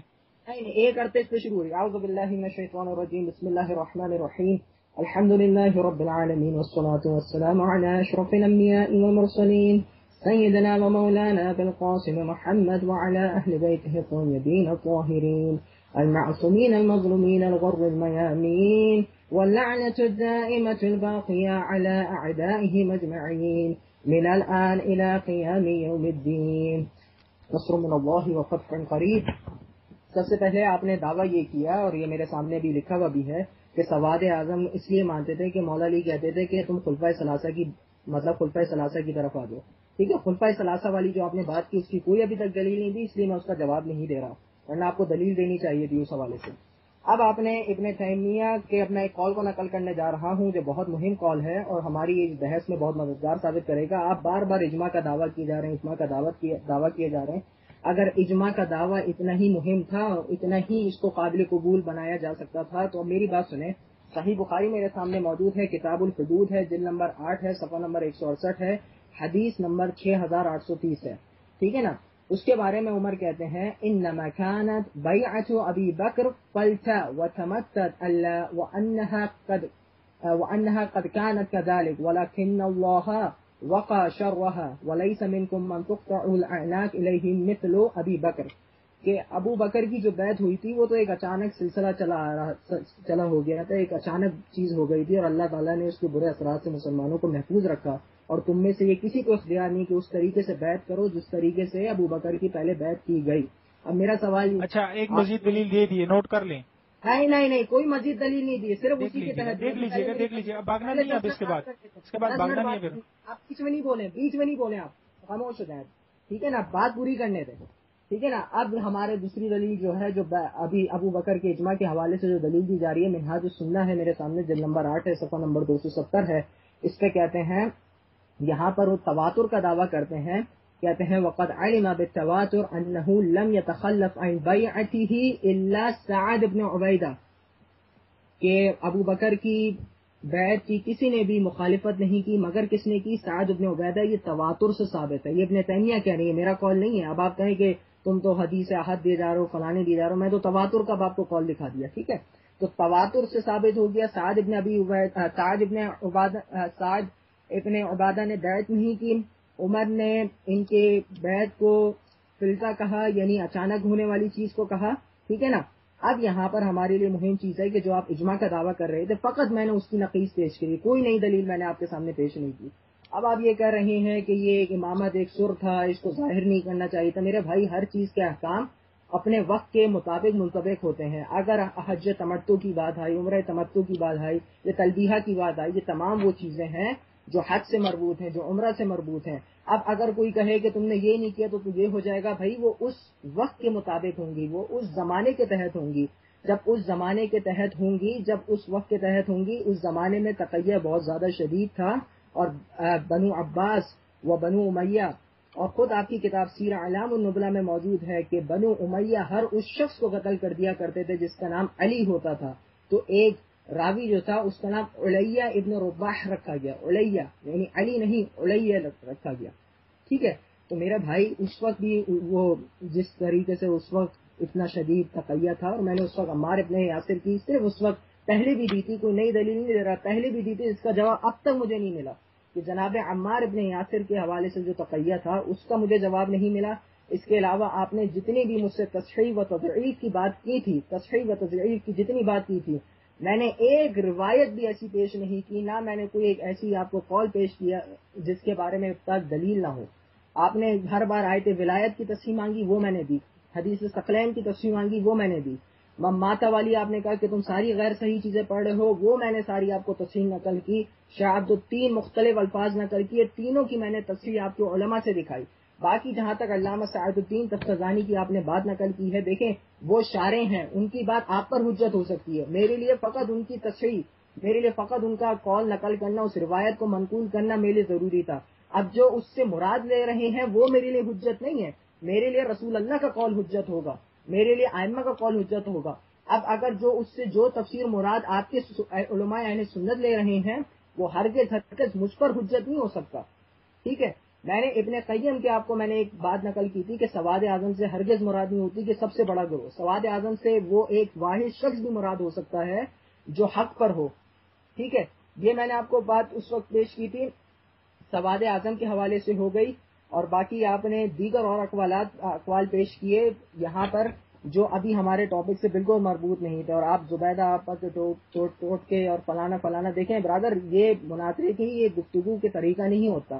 میں نے کبھی آپ کو اس طریقے سے مخاطب نہیں کیا، نہ میں اس کو پسند کرتا ہوں کہ اس طریقے سے کروں۔ اب بھی آپ میرے نزدیک قابل احترام شخص ہیں، لیکن آپ نے جس طریقے سے بات کی، سامعین اس کو سن رہے ہیں کہ آپ نے کس طریقے سے بات کی۔ اس کے علاوہ ہم نے بہت ساری روایات کو نقل کیا، آپ فقط یہ کہہ دیتے تھے صحیح بخاری میں یہ ہے، آپ ہمارے اصول کو نہیں جانتے۔ میرے بھائی، آپ کی کتاب آپ کے لیے حجت ہے، ہماری کتاب ہمارے لیے حجت ہے۔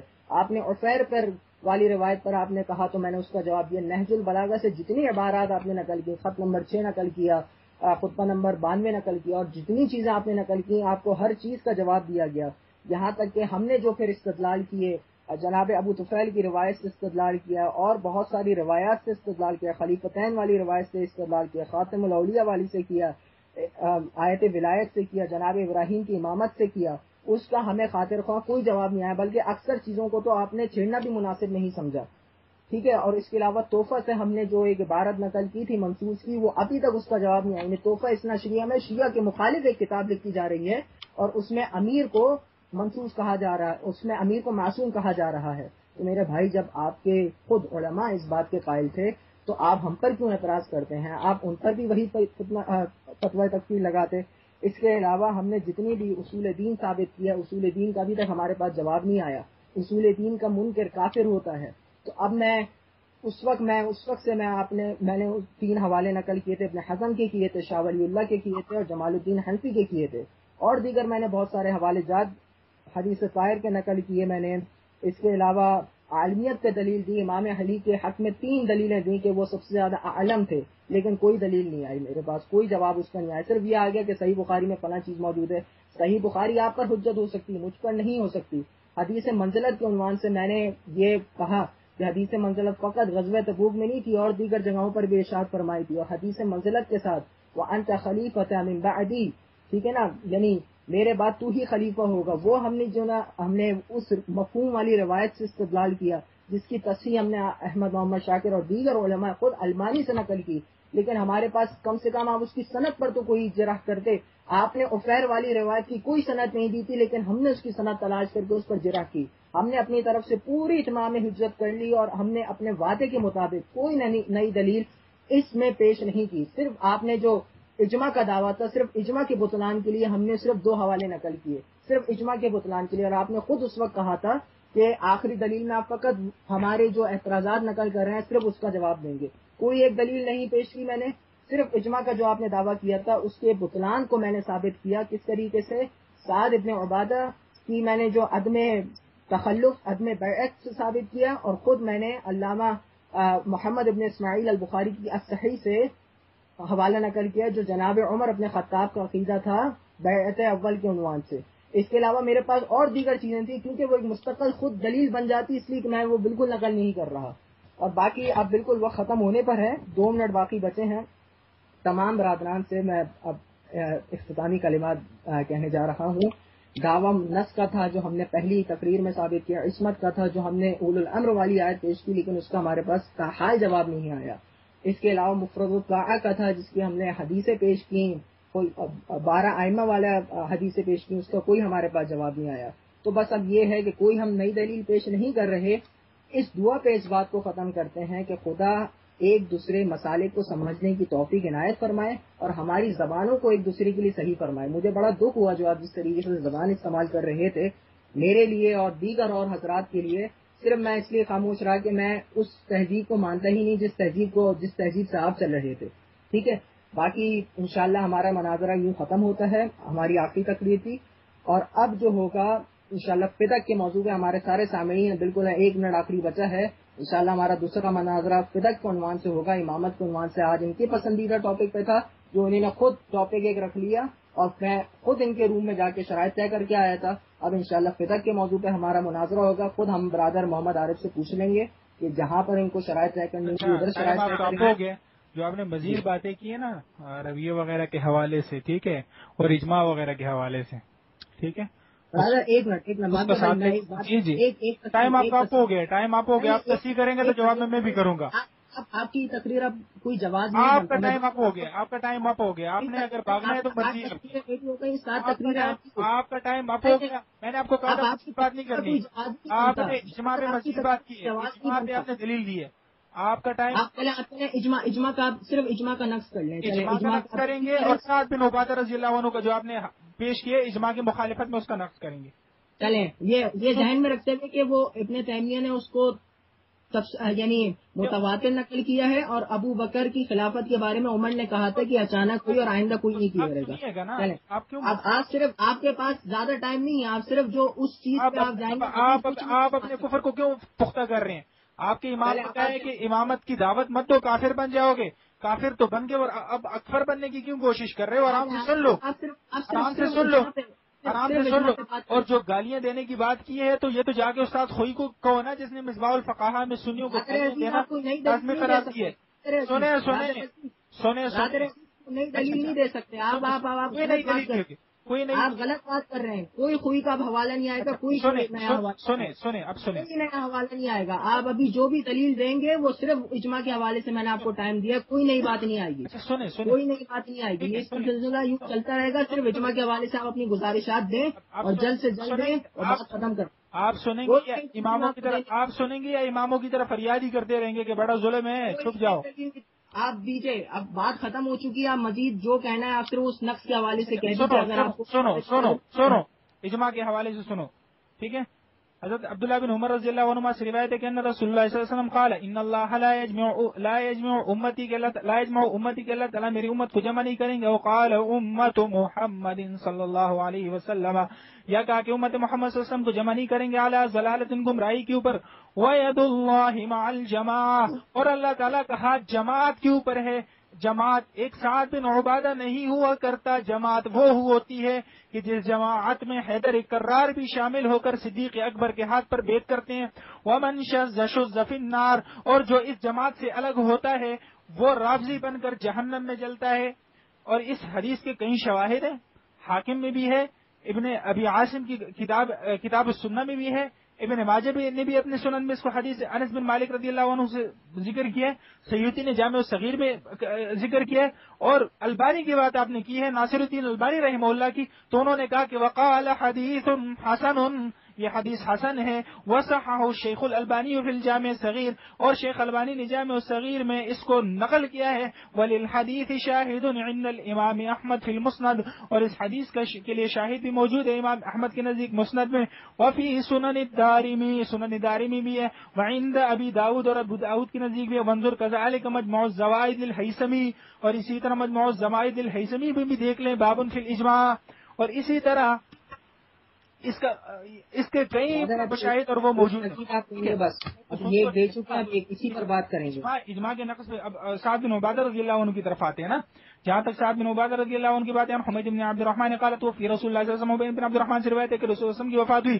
وابو بکر رضی اللہ عنہ فی طائفۃ من المدینہ، اور ابو بکر رضی اللہ عنہ مدینہ کی ایک طائفہ میں تھے. قال فجاء فکشف الثوب عن وجهه، وہ آئے اور اپنے چہرے سے انہوں نے کپڑے کو ہٹا دیا. فقبلوا، بس ان کے چہرے سے یعنی رسول اللہ کے چہرے سے کپڑے کو ہٹا لیا. فقبلوا، بس اس کو بوسہ دیا.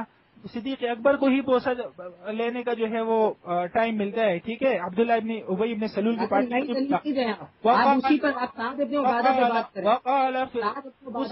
وہ پوری حدیث تو پڑھنے دو نا، حدیث کے آخری ٹکڑے میں. حدیث یہ نہیں کہیں کہ ابو بکر کو یہ ملتا ہے، یہ ملتا ہے، یہ سنو تو صحیح نا، اب سنو تو صحیح نا. حدیث کے آخری ٹکڑے میں پوری حدیث سنانے دو. عجیب سے لوگ اپنے اماموں کی طرح رونا شروع کر دیتے ہو، بڑا ظلم ہے. ابھی تو اسکائپ پہ ہو یار. فدا کا ابھی وہ میں میرے ماں باپ پہ فدا ہوما آتیبا کا حیا و میتا. آپ جب زندہ تھے کتنے اچھے تھے، وہ میتا، اور جب وفات ہوئی تو کتنے اچھے ہیں. مات محمد صلی اللہ علیہ وسلم و رب الکعب. آگے ترجمہ نہیں کروں گا ورنہ مرچیں لگ جائیں گی. قال فذكر الحديث قال فانطلق ابو بکر وعمر، کہا کہ ابو بکر وعمر چلے گئے تقاعدن حتى توهم فتكلم ابو بکر فلم يترك شيئا. کہتے ابو بکر رضی اللہ عنہ نے بات کی کوئی ایک چیز نہیں چھوڑی. انزل فی القرآن، جو قرآن کریم میں نازل ہوئی. ولا ذکر رسول اللہ صلی اللہ علیہ وسلم فی شان من لا ذکره. قالوا ولقد علمتم ان رسول اللہ صلی اللہ علیہ وسلم قال لو سلكت الناس واديا وسلكت الانصار واديا سلكت وادي الانصار. کہا یہ جب انصار کے فضائل ذکر کیا. وقد علمت یا سعد، اور کہا او سعد رضی اللہ عنہ تم تو جانتے ہو کہ ان رسول اللہ صلی اللہ علیہ وسلم قال، کہ رسول اللہ صلی اللہ علیہ وسلم نے فرمایا تم انت قاعد، اور اب بیٹھے ہوئے تھے، کہ قریش ولاۃ هذا الامر، کہ قریش جو ہے وہ اس امر کے والی ہوں گے.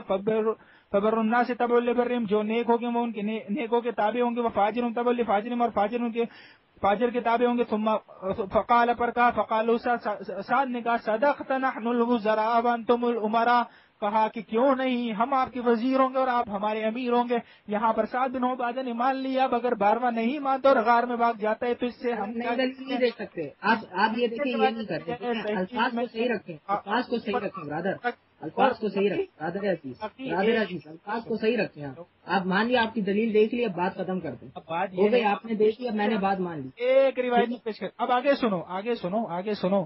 نہیں، اب زیادہ نہیں، آپ سے صرف بات اس حوالے سے ہوئی تھی. کوئی مزید اب آپ نقص نہیں پیش کر سکتے. آپ سے صرف یہ کہی تھی، صرف اس حوالے سے ہوئی تھی. بات کر رہا ہوں، اجماع ہی پر بات کر رہا ہوں، اجماع ہی پر. آپ جلدی سے بات مکمل کریں، ٹائم ویسے ہی آپ کو اوپر ہونے والا ہے. حضرت علی رضی اللہ عنہ نے اہل شام کو کہا تھا، اہل شام کو کہا تھا، نہج البلاغہ میں یہ موجود ہے کہ انہ بایعنی القوم الذین بایعوا ابا بکر، کہ میری بھائی لوگوں بھائی اجماع پہ دے رہا ہوں، اجماع پہ دلیل دے رہا ہوں، اجماع پہ سن تو لو نا، آپ سنتے ہیں تو کچھ یہ ہے نہیں آپ کے ساتھ، پہلی جو ہے وہ آپ نے کچھ کرنے تو دو تک بھاگ لو. انہ بایعن القوم الذین، کہ بے شک میری بیعت اسی قوم نے کی ہے، میری قوم، میری بیعت جو ہے وہ اسی قوم نے کی ہے، بایعوا ابا بکر و عمر و عثمان، جنہوں نے ابو بکر عمر عثمان کی بات کی تھی، علامہ بایعوا علیہ، جیسے انہوں نے ان کی بیعت کی تھی، یعنی جیسے وہاں ان کا اجماع ثابت ہوا تھا تو مجھے بھی اجماع سے مان لو. یہ حضرت معاویہ کو کہہ رہے ہیں، لہذا آپ کے پاس کچھ بچا نہیں. باقی ابن تیمیہ کا قول نہ تو آپ نے سند پیش کی اور نہ ابن تیمیہ ہمارے اوپر حجت ہے، اور نہ آپ کے دعوے کے مطابق ابن تیمیہ کا قول پیش کیا جا سکتا ہے، کیونکہ آپ نے تو قرآن مجید اور معتبر بات ہو گئی ختم. آپ نے دے دی دلیل، ہم نے دیکھ لیا، آپ نے نہج البلاغہ سے ایک نئی دلیل دی، لیکن ہم اس پر تبصرہ نہیں کریں گے کیونکہ آپ مزید اس کو بڑھانا بیکار ہے. آپ نے دے دی، خوش ہو میں تو ٹھیک ہے، صبح تک بحث کریں تو کوئی مسئلہ نہیں. بات ہو گئی، بات ختم کرتے ہیں نا، دیکھیں ایک جو ٹائم تھا اس کے مطابق ہو گئی بات، تقریباً ہو گئی. کوئی پرابلم آپ نے بات